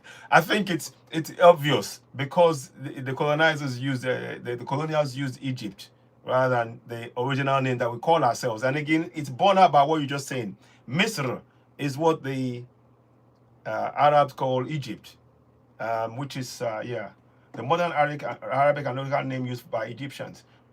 But this is interesting, because it means that black people who are of the land are not even allowed to use the name that's always been there, which is Kemet, which is that's kind of are you getting what I'm putting down, guys? So the Egyptians, who are Arabs, who now say they are not related to ancient Egypt, they call they call Kemet land Misr. The colonials who took over Egypt call it Egypt because it's Greek. But the original people, the Africans, who are the Kemites, they are not able to call it that. And that knowledge is not being shared. Wow. Yeah, I was go ahead. Go ahead. Go ahead. The reason why, because when somebody dominates you, they change your name, they change your location. If they couldn't change the name, do you know now? If in Middle East, there are some media they don't call it Middle East no more. They say West Asia. Yes, that's correct. That's They correct. change the Yes. Yeah. Yeah. Yeah. Because You see what I mean? yeah. I mean, it was called Middle East by the colonials, so they want to reclaim it back. Yeah. Can you hear me? Yeah, I hear can't you. though. I hear you. Can you hear me? Can you hear me? I hear you. Hello? Oh, sorry. Hello. I hear you. Sorry. Yeah, you're right. Sorry. It was my mic. I muted it. I hear you. Go ahead. So, yeah, you like you're saying, the Middle East was coined by an American general because they wanted to use it as a way to the East as far as UK was concerned, but it's not really Middle East. Now the people are saying the West Asia now, which is more relevant in terms of geographical terms. So yeah, that's correct. No. Okay, this is the thing, because in our Middle Eastern people, they don't see themselves as part of Asia. That's correct. So now the Asians, especially Indian platforms, media platform, they call Middle East, West Asia. Just like how they make it look like it was, when they say sub-Saharan Africa. Yeah. Okay. There's no such thing as a sub-Saharan. No. Exactly. Yeah. Okay. You're right. You're absolutely right. Okay. If you look at it, if in Mali, right? Yeah. Go ahead. Okay. Northern part of Mali, they're all black. Majority. Exactly. 95% are black. Exactly. Even in Mauritania. Okay, Mauritania. But if you call those people sub-Saharan, so if you call a Mali sub-Saharan, you are not telling the truth. Exactly. I hear you. I hear you. Because we Africans, we don't name ourselves. No. Because we are not organized. Okay. Interesting. No, very interesting. You have to organize and have a media. Yeah. Yeah. We have so whatever you push in there, people get used to it, and then you control the narrative. Yeah, exactly. We have to do that, because that's what China has done. That's what Russia has done. And that's what the AES are doing. What do you think about the AES, please? Can you tell us? Yeah, I support them 100%. Good. But I believe, this is my thing, if all Africans, we have an organization that support them more. Okay, you see, like the country like Ivory Coast, they're supporting T Group and the Europeans. Yeah, which is, that's madness. Okay, Ghana. Madness. Yeah. Madness. All right, Ghana. Yeah, that's another one. European. Yeah, madness. Nigeria's with France. If we have Benin. Oh man. If we have a preso group on the ground, okay, these people they have their military bases in those countries, coastal countries. Yeah. So we can preso them, we can protect, and then expose them more. Exactly. Okay, but we don't have an organization like it. Yeah. I mean, that can push it like that. Okay. Now, thank you so much for this knowledge. I've learned so much. I'm sure we'll come back to you again. Let me just give others a chance to speak as well. King Rabbi, welcome. What would you like to say? Welcome, sir. Hi. Welcome, sir. Greetings. Yeah, go ahead. What would you like to say? Round of applause to Solomon King, I think it was, for the work it was, for your insight, for your knowledge. The Lion King. Welcome. I really am so grateful. King Rabbi, welcome. What would you like to say? Welcome. Go ahead. Yeah, I just say that me kind of say yeah, any blacks Americans running there. Me adequate omo. Oh, I'm sorry. I don't. I think you're speaking. I think you're speaking. You're speaking Ghanaian. Is it Ghana you're speaking, or are you speaking in the Ghanaian language? Yeah, I only speak English. I don't fully understand.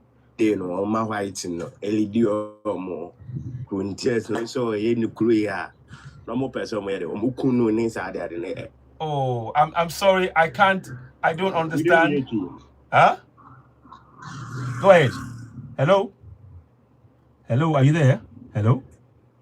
Can you hear me? Hello. Yeah, I hear you.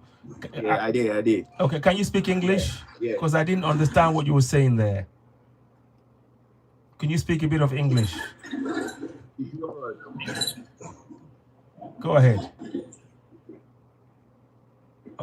Oh. Hello. Yeah, I hear you. Hello. Yeah, I hear you. I'm hearing you. Okay. Can you speak English? Can you speak in English so we can understand? Okay. Go ahead. Yeah.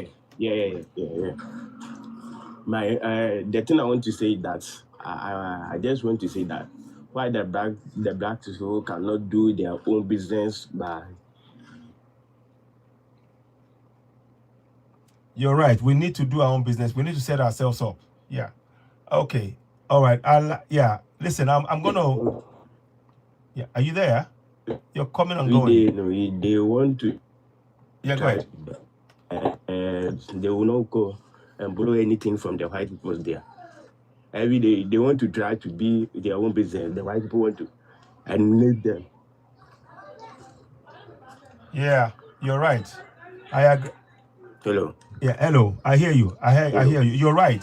We need to stand on our own 2 feet, and we have to start trading among ourselves. We need to build our own communities, build our own businesses. Yeah. We have to make sure that we support all our own local businesses, cocoa farmers, the farmers who are making the crops, the people who are building building homes, the people who are, all of the businesses must be supported. You're right, and we have to do it ourselves. So this is, I'm glad that you're saying that. I take it you're from Ghana, right? Yeah, I'm from Ghana. Okay. What do you think of your government? My government is not good at all. It's not good at all. Okay. The leaders people are enjoying it by the people, the masses are suffering. Yeah, good. Okay. And tell me something. I'm just doing a simple test. Do you know your constitution? Do you know your constitution in English or in your language? My constitution. Yeah, the constitution of your country. A little bit. Okay. Because that's important. A little bit. Is it only in English, right? It's not in other languages. No. Yeah? It's only in English. Hello? Oh, okay. You're talking. Okay. Listen. Thank you so much. Anyway, I think the line is coming and going. Okay. All right. I'll come back to you. Yeah. Go ahead. So, again, that confirms what I've been saying. If you've been listening to me, I have been advocating in all parts of Africa. We only have the main language they speak is either English or French or Portuguese or Arabic, or in some maybe 1 or 2 places Spanish. Whereas the people in Africa speak different languages, different languages, and those languages they need. The constitution is of those people. They are usually written in a foreign language, so they cannot read their own laws and be able to participate in the governance. Hence why this is important. This is in the people who are Yoruba speaking, because I've printed this out now, they have it in their local language. They can know their rights in their language. And that's what we want you to help us in by supporting us. So subscribe to Season AY on YouTube. Now we're gonna crack on back to where we were. We were talking about the fact that ancient Egyptians, the Arabs who are who are running Egypt, as that we now understand is called Misr by Arabs, they now admit that they are not related to ancient Egyptians. They are not related. Now that is a very, very important point to raise on this broadcast, and that's why I wanted to talk about it. We're going to go into a bit more detail about that because I want you to hear what the professor said. I'm going to step back away from this. I'll come back to that broadcast. Like I said, let me quickly go, and I'll read this to you anyway. You will see me read it. Sorry. Okay, so here we go. So you're going to read where the professor said everything is said and why this is important. Now, in the picture that you see on the screen, you see that I've put Elizabeth Taylor as, yeah, good. So we're going to hear the story now. We're going to hear all of that. So, by the way, the story has been fact-checked and been verified, and even AI is aware of it. So you can check that.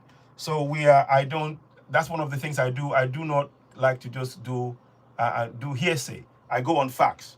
And as far as possible, I do a lot of research to make sure that I bring the right information, because I know I have a lot of listeners and it's my responsibility to make sure that I give you the right information and I do not pass misinformation, by mistake or, without doing further checks. So, yeah, just bear with me. The picture has gone off, but I'll be back shortly. Okay, I'm going to deal with that. Sorry. I'm still here, by the way.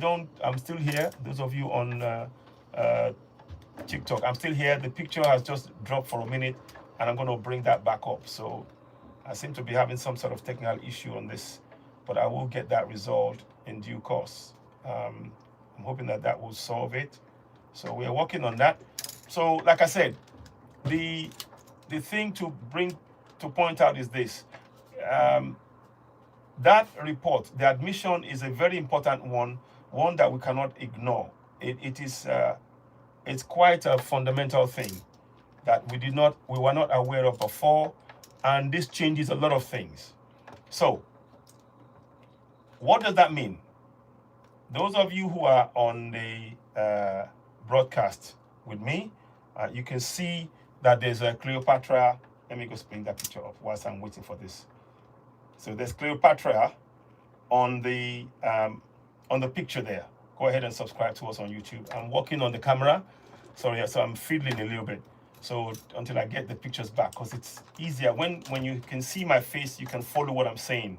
So just bear with me. I don't know. I'm going to have to really rework this setting now, because I don't know what's happened there. That its camera has just decided to be totally uncooperative today. It is really uncooperative and it's really causing me quite a lot of problem. But okay, I will get it back. Don't worry. So whilst that is happening, I'm going to put this here, so at least you have something that you see me whilst I'm sorting that out. Because you might think that I've gone, but I haven't. I'm still here. Just bear with me. The camera is just very fiddly. So we're gonna get that back. I won't be much longer in this thing, but don't worry. We just want to just talk about this briefly, so hopefully we can solve it. Now, what I was saying before was that with Cleopatra now being played and this admission, the question is, okay, if now you say that the ancient Egyptians were, that you want, and before they've been saying no, we are the same people. That changes. There's a lot of questions I need to ask her. So who are the people who were there before? And that is, and how do you acknowledge that? You need to acknowledge that now in whatever has been said. So this is a good step that they've acknowledged that the original people, they are not the original people of the land of Egypt. That's what they said. So the next step now is, okay, how do those people, how are they acknowledged, and the ancestors and those who, the descendants, what role are they going to be playing, going forward. So there are more questions that has been put forward now by this admission, because it now means, like I said, the films we've been taught. And when I was growing up, I was told on the films that, you read about, you watched the films and you thought, when you saw the films, they were talking about the same people. No. These were just roles being played by other people. And they made you, if you believed that they were the same people, it worked in their favor in whatever the plans that they had. So now that we now know they're not, that brings, we need clarity, So when we've been watching films, and I'm going to put this up here, when we've been watching films, the things that we thought were the case weren't actually the case. And that is very important to highlight for particularly the youngsters who are in schools and even people, adults. It's very, very important we understand that. And PH Boy, greetings. So, yeah, sorry, the camera was a bit fiddly, so I had to sort that out, but I'm back. But anyway, we will continue on. So now let me read this to you on what the professor said. Let us read what he said. He said this on the 23rd of July, 2026. On the 23rd of July, 2026. So when and where did he say it? Dr. Emad El-Saaay, also transliterated Emad El-Saaay, identified in Egyptian media as a UN risk management advisor, made the remarks during an interview with Egyptian MP and television presenter Mustafa Bakri on the program Haqa'iq wa Asra, Facts and Secrets, broadcast on Sada El Balad TV. So this is the information I'm trying to give so that those who may ask a question, I want to give as much information as possible with that. So now it says here, the translation was that we are not pharaohs. We inhabited a country that had previously been inhabited by pharaohs. So that is a very important point to raise. If the Arabs are not the pharaohs, then who were the pharaohs? Because a lot of the films, there was this pretension that there was a mixture of either the Arabs or the Europeans that were the pharaohs. But it's a clear admission here that said, we are not the pharaohs. We have inhabited a country that had previously been inhabited by pharaohs. That means that the only people that were the real pharaohs were the black people. So, with this information now, when we are watching any of the old films about Egypt, it means that we have to make sure that the information around those films are made clear, that they are, those who are acting those films do not represent the actual people who were indigenous to Egypt. And it is a very important distinction to make. It's a very important distinction to make, because now the people will have to look at themselves with a new pair of eyes. And it's very important that we highlight that. I'm going to read some more of what is said.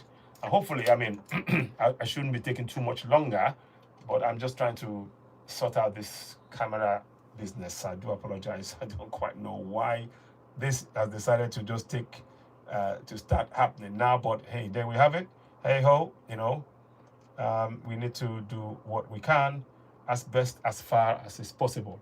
So I'm hoping that I can get that resolved. Then, here we go. So I'm hoping that it stabilizes.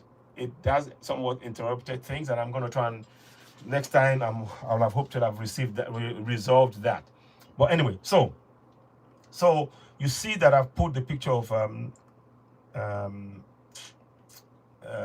Elizabeth. Oh, I've forgotten the surname now. Who played Cleopatra? So the thing is that we have to make sure that going forward, that our people are told that you will see several people who have who have been depicted as being Cleopatra, or wherever, all of the names and mentioning that they are merely actors, that the real people are in fact black people. And in many respects, I strongly believe that we must, as Africans, actually be doing films about Egypt ourselves, because of this clear admission now that they're not, Arabs are not pharaohs, and that is a very, very important distinction that we need to highlight. We must. Raina, oh my gosh, wow! I hope she's okay. She's busy. Hi, Raina, how you doing? So we need to bring that up. So it's very, very important, because identity. We are talking about identity now, and this admission, I'm really glad that Dr. Emad El-Saaay has admitted that Arabs are not pharaohs, that the people that were pharaohs were ancient Egyptians. And it is very, very important that that is actually highlighted. And we continue to do more digging. And then we have to tell our own stories. We need to do films. Black actors need to play the role of the pharaohs and all of that. Because when you're watching something, particularly on the African continent, you need to make sure that what you're watching reflects the you in it. And many Africans, myself included, I watched Cleopatra, played by Elizabeth, whatever her name was, I can't remember now. We watched believing that they were playing that the pharaohs looked like the fair-skinned people. No, the pharaohs are actually dark people. This is a clear admission we need to hold on to. Let me read on some more. So it says here, we are not related to ancient Egyptians. Our connection is purely, hang on, let me just read back, sorry. Translation, for a long time we lived knowing that there were temples and pharaonic things around us, but we did not understand their meaning until the mysteries of the Rosetta Stone were deciphered. After that, expeditions came to teach us what was around us, and then what is called Egyptology emerged. So now we need to take the time to understand what is being said there. It's very, very important, because he said something that is very important here. He said, for a long time we lived there knowing there were temples, meaning that the Arabs were there first. The Arabs were there first. I mean, not first. They were there after the ancient Africans were there, had been there. And I don't know how a land, unless people, I don't, there's two things that I'm trying to find out. I'm trying to work out. You cannot just say that the people just live there. What happened to the people, their people? What happened to the black people that were on the land? Were they all wiped away? There are questions we need to understand between the time that the black people were there and when the Arabs came there. What happened? Why did they take the land over and then the black people had no say? And then from there, what time did the Europeans come on the scene? Because they said now, listen to these words, for a long time we lived knowing that there were temples and pharaonic things around us, but we did not understand their meaning until the mysteries of Rosetta Stone was deciphered. Meaning, after the black Africans who were there, maybe they took the land over and everything else, then the Arabs came, then the Europeans came. Meaning that the films that we were watching now, the films that we're watching that they show Pharaoh and everything else, they do not reflect the reality. They do not reflect the reality. And many of us And those who are reenacting, there are some people now who's reenacting. Let me show you one. I'm going to show you one I saw this afternoon. I don't know, is it there? I'm hoping you can see it. Aha, there we go. So now, Liz Taylor, Elizabeth Taylor, and Katy Perry. Now, if you look at what I just said moments ago, if you look at what I said moments ago, and you can see the professor on the screen, those of you on TikTok, you can see this. If you look at what I said moments ago, Professor and Dr. Emad El-Saaay said, we are not related to ancient Egyptians, but we are just inhabitants of Kemet land. Our connection is purely geographical. So, here's the sequence. The sequence is Black Africans up until 25th, 26th dynasty, whatever, were the ones, greetings, Ebony Phoenix, were the ones that created, built Kemet, what that the Europeans called Egypt. Now we now understand, because I had somebody come on earlier on, and this is where we have to really look at this. I didn't know this until today now, that there is a name that the Arabs call Egypt. There's a name, and that name is called Misra. Misra is called by the Lion King, who told us this. Thank you very much for that information. His name, the name that they call Egypt is Misra. So, we have one admission now from Dr. El-Saaay, Emad El-Saaay, that they are Arabs, they are not ancient Egyptians. Number two, we've established that the name that Arabs call Kemet, the name they called it was Misr. They don't call it Egypt. The name Egypt came after they had been there for quite a number of time. Because it said in that report, let me go back to it. So I'm just trying to piece this sequence of events. And we, as Black people, we need to understand this. It is very important that we understand what is going on. So his words were, for a long time, we lived there knowing there were temples and pharaonic things around us, but we did not understand their meaning. So they came long before the Europeans came, meaning that those who are depicting and playing the pharaohs and Cleopatra and all of that stuff, they don't reflect the real people that live there, which are Black Africans. This is a huge thing. This is an astonishing moment. This is one that we must grasp as Africans and make sure this story will take control. Everything done in the dark shall come to light. Everything done in the dark shall come to light. That's what it is. Because there must have been reasons. What made them now at this time? Why is it this time that the admission is being made that they weren't in fact Egyptians? And they were not Egyptians. Why is it now that they're now saying that they are Arabs? Why now? Age of Aquarius perhaps?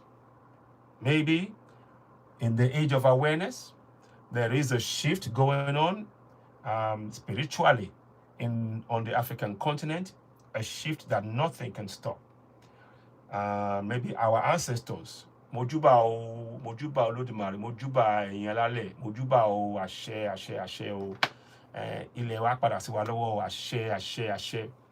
So I'm venerating my ancestors, my African ancestors, and calling them, and pour libations as well. Honor them, remember them, because they're coming back. They're waking us up. They're in our DNA. And that's why I asked the question. I said, why now? Why the admission now? And the chronology is very important. The chronology of the evidence that we are looking at is very important.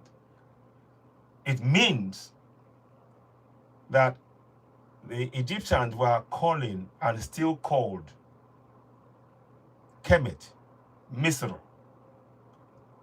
long before the Europeans came on the scene. I just found that out today. Let me see if I can find out for you. I don't want you to take my word for it. Right, here we go. So this is something that we're all learning. So, historical and local names. And it matters to the discussion that we're having now. It says here, the modern official name of Egypt is the Arab Republic of Egypt. Arab Republic. So, those who are writing that were saying it's Arab. But now here we have an Arab doctor who is a member of the UN saying to us that Arabs are not ancient Egyptians. They came and, somehow got possession of the land.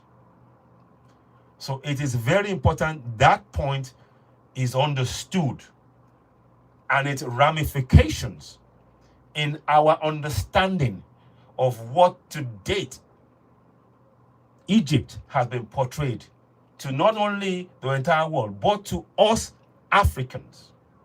This is a pivotal moment.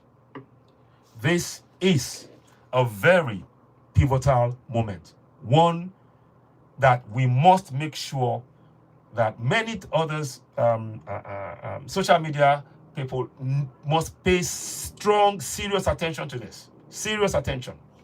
Because it changes the history. As I've said before, many of what we've learned in so-called history lessons have been fabricated. And by putting the picture of this Liz Taylor there, that means that Europeans came much later on the scene. Yet they are saying that they are portraying and depicting themselves as pharaohs in films that many of us grew up watching. It is almost like a brainwashing. Not almost, it is. It is. I'm saying categorically that it is a brainwashing. You see, all of us as Africans, we must do this work. In however small, the platform we are given or we get, we need to. This message must be sent out there, because you see, you notice, Liz Taylor played Cleopatra, and now Kate Perry is also played Cleopatra. But from the story told by, and this is only by evidence of what they're presenting, I'm not adding anything extra. I hasten to add, I'm not adding anything extra. We are going by the word of the doctor. And let me see, where is it? I'll bring it back shortly. It's just playing up. Don't worry, we'll bring it back. It's just playing, and we will get there. Don't worry. Here we go. So I want to just make sure. I didn't want to go past it too much. So here we go. Sorry about that. Now, anyway. So we're going to talk about this now.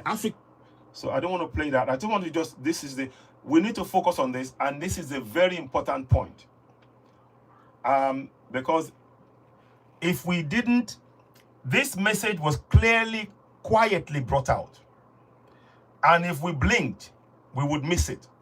But just look at what I've established right now. We've established one clear admission that the black people and the pharaohs are one and the same. The Arab Dr. Emad just said they are not pharaohs. They came to the land and they met that there. They didn't understand what was on there. Then the Europeans came to read the Rosetta Stone, and they opened the tombs and everything else.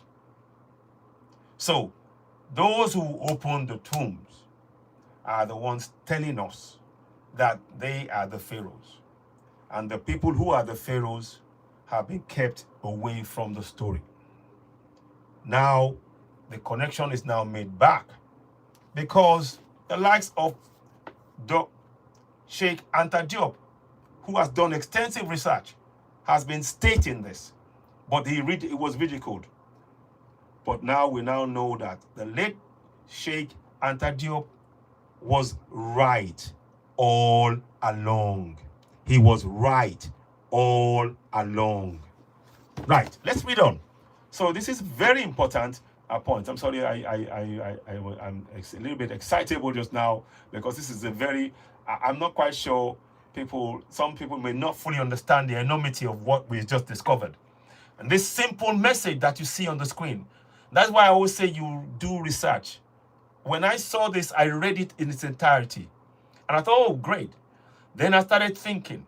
Then something in me said, oh, but do you remember you watched the film? Liz Hurley was the film. What does that mean, Liz Hurley? Okay, then I started asking myself, okay, what time, if you're saying Liz Hurley was, or Europeans were, at what point did the Europeans came in the picture? The answer to everything I was asking was in the statement made by Dr. Emad El-Saaay. That means that the Arabs were there first, and we've now established that the Arabs called Egypt Misr.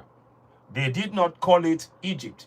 The word Egypt was put in by the Europeans. The Greek name that they used for Kemet was Egypt. The Arabic name that the Arabs used for Egypt, for Kemet was Misr. Can you see? Can you see the meeting points now? Very important that we do this legwork and think about and understand how things have been put together and the kind of story. So the history now that we have about Egypt has got holes in it. It has got holes in it. We need to follow. I want scholars, African scholars, to do the legwork, get the paperwork that Sheikh Anta Diop has got, and start retracing and piece together from an African perspective what ancient Egypt looked like, what happened that they were completely off the scene that the Arabs came. That work we cannot put in the hands of anybody else but an African. African scholars who know what's going on. We need to know what happened. We need to know what happened there. And I'm very, very curious. I hope others who are watching, I hope this broadcast will provoke debate among black people to find out our own true history, because we know that the history of the world written from that westernized Egypt perspective has clearly left out big gaps that there are no answers. Some people may have the answers, they may hide it, or they may not even simply know and made up just to cover up the cracks. But this is very important. Let me read on. So it says here, like I said, the interview was on July 23rd, 2026. And it said, we are not pharaohs. We inhabited a country that had previously been inhabited by pharaohs. Pharaohs are conclusively, judging by his statement, fact-checked, verified, a member of the UN, are that the pharaohs can only be one set of people: black Africans. Black Africans. Black Africans like you and me. And our books, our textbooks, our history, everything about this, we need to take control of. We must take control of our history. We need to write our story, rewrite the story with our ancestors in it, using all the history we have at hand. Timbuktu would have some history, some old universities. The first university in the world was in Timbuktu. But people will be arguing and everything else. But there you go. There was. But hey, that's another story I'll tell you. The salamander that was in Europe was created by the Moors. But anyway, that's another story for another time. I don't want to get into that because we can, right now, we need to be very clear about this story. It has opened our eyes to something that we long suspected to be the case. But now we have conclusive evidence. So let me go again and read this now. So it says the wording in the viral meme, we are not related to ancient Egyptians. Our connection is purely geographical. It's not the exact wording quoted as Egyptian news reported. It appears to be a paraphrase of summary of a verbal quotation. Credible sources reporting the interview. All of them identify the program as Hadak Akwasara, as Asara Sada El Bala TV produced substantially the same remarks. We're all in the age of Aquarius. I wrote. That's me writing that. So, the point being, why I'm doing this show, I want to have this on record. We don't know who will watch it later on. We don't know. I will make sure that this is now on record both on YouTube and on TikTok, because we need to be putting this information out there. Right now, we don't know. It may mean nothing right now, but in a few months, when more revelations come, we may have to revisit this and start piecing things out, piecing things together to write our own history. As Africans, we need to own every single part of our lived experience and our history. That means to say, no longer can Africa accept any story told to us about who we are, what our ancestors were, or anything of any in any area of sciences, of education, of religion, we need to do the extensive work ourselves, piece by piece. And to do that, it means we need to have a structure in place whereby we can have a system of handing on from one generation to the next. Because this history of ours that has been told from different perspectives that does not include the African perspective has skewed the narrative. It has skewed the narrative. And this admission is a turning point. As far as Africans are concerned, in my view, this is a turning point. It's a point at which we need to take note of seriously. I will even go so far as to say that all of the Black African presidents in the continent need to read the full text of what this man said and begin to understand the role that they need to play.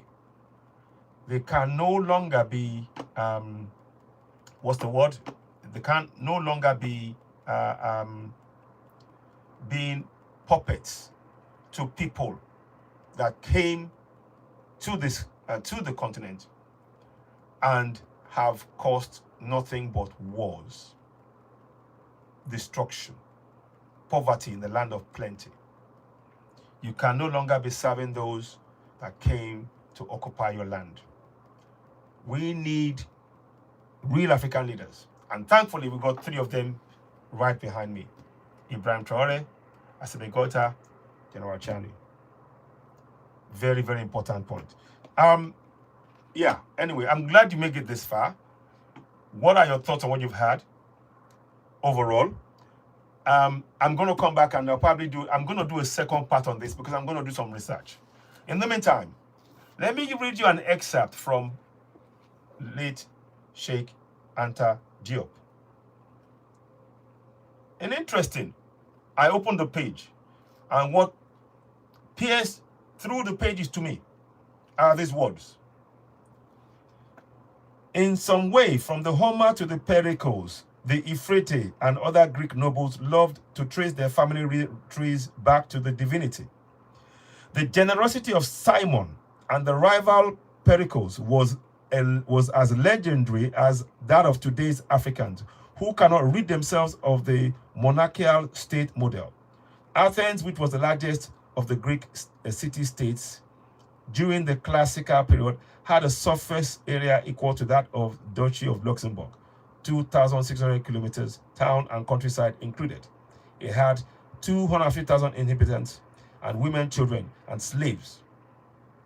That word again. It was by far the most populated of the Greek cities. Corinth, 90,000 inhabitants. The Thebes, Argos, Corycia, 40 to 60,000 inhabitants.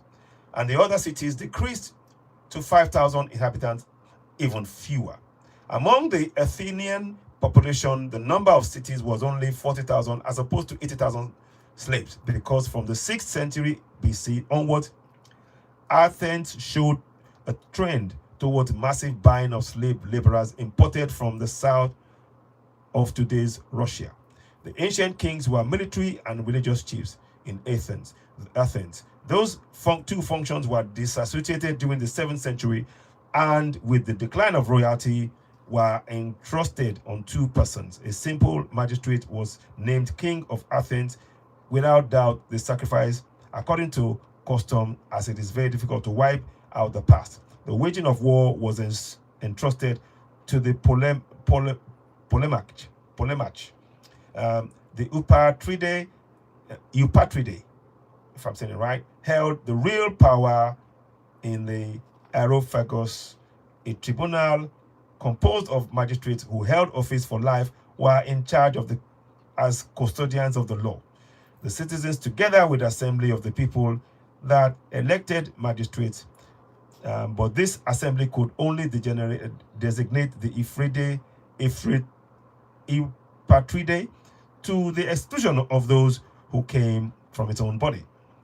With the rise of popular forces represented by the former disinherited who enriched themselves through commerce, Athens was literally about to fall into anarchy on several occasions. In addition, the legislation of the Draco was essentially devoted to the problem of murder. The legislator attempted to substitute the justice of the state with individual vengeance. The legislation of Solon introduced the first time habeas corpus in Greece, abolished slavery for indebtedness, and made compromise that increased the rights of the people without the aristocracy losing face. The legislation of Cleisthenes brought the people together. It first chose its tyrants, meaning the lay, politicians, chiefs from other Eupatridae, and later from within its own group. The popular forces triumphed. Athens knew direct government without bureaucracy. The decrees of Athenian assembly were promulgated by the demos, bringing together 4 times every 36 days the male citizens of at least 18 years of age. Those present from the among 40,000 citizens made decisions valid for the whole population. It was the same way for the courts. Anyway, I'm just reading this because I wanted us to get a flavor of what that period was like from a book written by the late Sheikh Anta Diop. So we now know that an interesting fact, again, the Arabs, by their own admission, were long already in they were long in what's the place? They were long in sorry, 1 second, please. I was 1 second. Give me 1 sec. It's they were there long before the Europeans came, and that is borne out by the fact that the slavery started in the 7th century. The Europeans came on the scene in the 14th century, from my understanding. The interaction between Africa and Europe came around about the 14th century, thereabout. The Arabs much earlier, 7th century. So that tallies with what he's saying. So everything that we've understood up until this point is something we need to relook at. We have to revisit history as Africans, but this time we must do the legwork. We need to establish the facts. There are some books obviously hidden in places in like Rome and in the Vatican and other places, that things that have hidden, that have taken from the the mystery houses that or places in Thebes and other places, and in Kemet. But listen, I'm really grateful for you all. I'm going to stop here. Oh, I don't want to read. That's not what I wanted to show you. I wanted to show you. But anyway, this is one thing again. Just before I go, I might as well talk about it. You're looking on the screen at what the minstrels did in the 1900s, and that is what those who are still doing the black pitch, that's what they're replicating, and it's a caricature, and we reject that. We very much like what is being done by people now, by quite a few in Holland now, whereby they're just using they're calling them chimney sweepers, and they put dirt on their face. They don't blackface, they don't use the lips. That is the fair representation of their tradition, and it doesn't in any way cause psychological damage to black people. That for me is the way to go. I'll end it here. Thank you so much for listening. I hope you found this beneficial. I'll be back again soon. But this is an astonishing story you can see on the screen there. An admission that Arabs were not pharaohs. So that is now something that's a case closed. I thank you all for listening. You've been listening to Citizen AY, the platform where we speak truth to power. I'm going to do some more reading from books like this. I'll reference it because in the discussions, in the research work we need to do, we have to go back in our history and relearn and find out facts. Sheikh Anta Diop left a lot of work because he does a lot of extensive research that we can pick up on. And there are many scholars, African scholars, who we can actually look to get information. And others are from the Black Americans, and other areas who know stuff that we can piece together our own history. We need our African history must be from an African perspective, pure and simple. Nothing else, nothing more, nothing less. Our African history must come from an African perspective. Nothing more, nothing less. Unless that is done, we will not get to as near as accurate as possible of what really happened. Anything else, anybody else telling us who we are being led up the garden path to nowhere. This is a bombshell. This information has just blown everything wide open. What you're seeing on the screen. Again, Dr. Emad El-Saaay said, we are not related to ancient Egyptians, but we are just inhabitants of the Kemet land. Our connection is purely geographical, meaning that the real Egyptians are black. Arabs are not Egyptians. Arabs are not Kemites. And in fact, Arabs call Kemet Misr. So can you see all of this has been hidden? I just found out today. I want to say that point again. Let me show you this. And I was from Lion King. Thank you very much for that information. And sometimes when I do programs like this, I don't have a plan. Greetings all, welcome to Season of the platform where we speak truth to power. Look at. So let me just mute that. So the thing is, oftentimes information that we need that is key, because of the research we've done, it's almost as though the ancestors say, okay, here you go. This information will come to you on the show. I won't be aware of it, but this information is important. Because up until a few minutes ago, I was under the impression that the Arabs also viewed or called Egypt the same name. I was under the impression. I didn't even question it. But now here we now found out that the historical name for Egypt, as far as the Arabs are concerned, was Misr.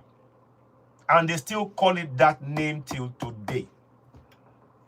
But of course, the name that we Africans call the Africans who the ancient Egyptians called their place was Kemet.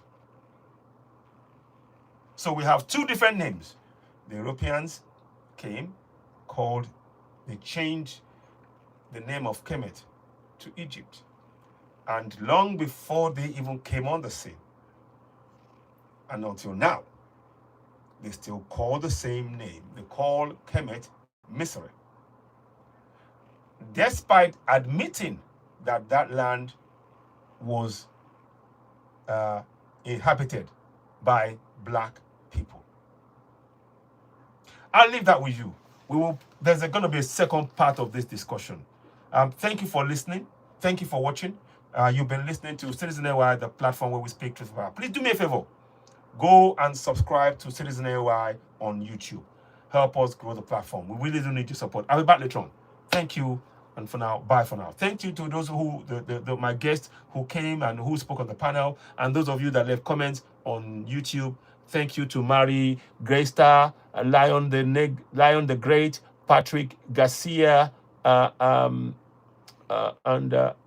Ibrahim Al-Mufti, Patrick Garcia, and everybody else. And thank you for the thumbs up. I really do appreciate you. Thank you for joining. Thank you for also, please, if you're watching me right now and you haven't subscribed to Citizen AY, please follow what is on the screen there. Subscribe to us. Go ahead and subscribe on YouTube. Help us grow the platform. For now, Citizen AY signing off. Thank you very much. I'll be back later on. Thank you and bye for now. Bye all. Bye. Bye. Bye.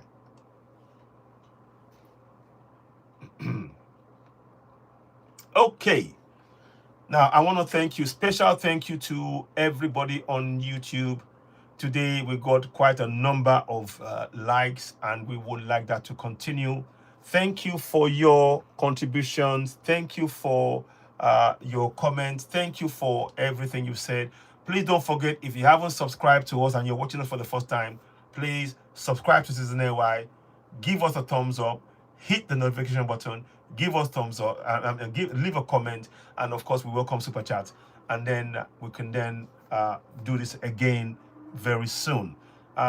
Thank you for listening. Thank you for being a guest on this platform, and hope to see you real soon. I am Citizen AY, the platform where we speak truth to power. For now, thank you and bye for now. Bye.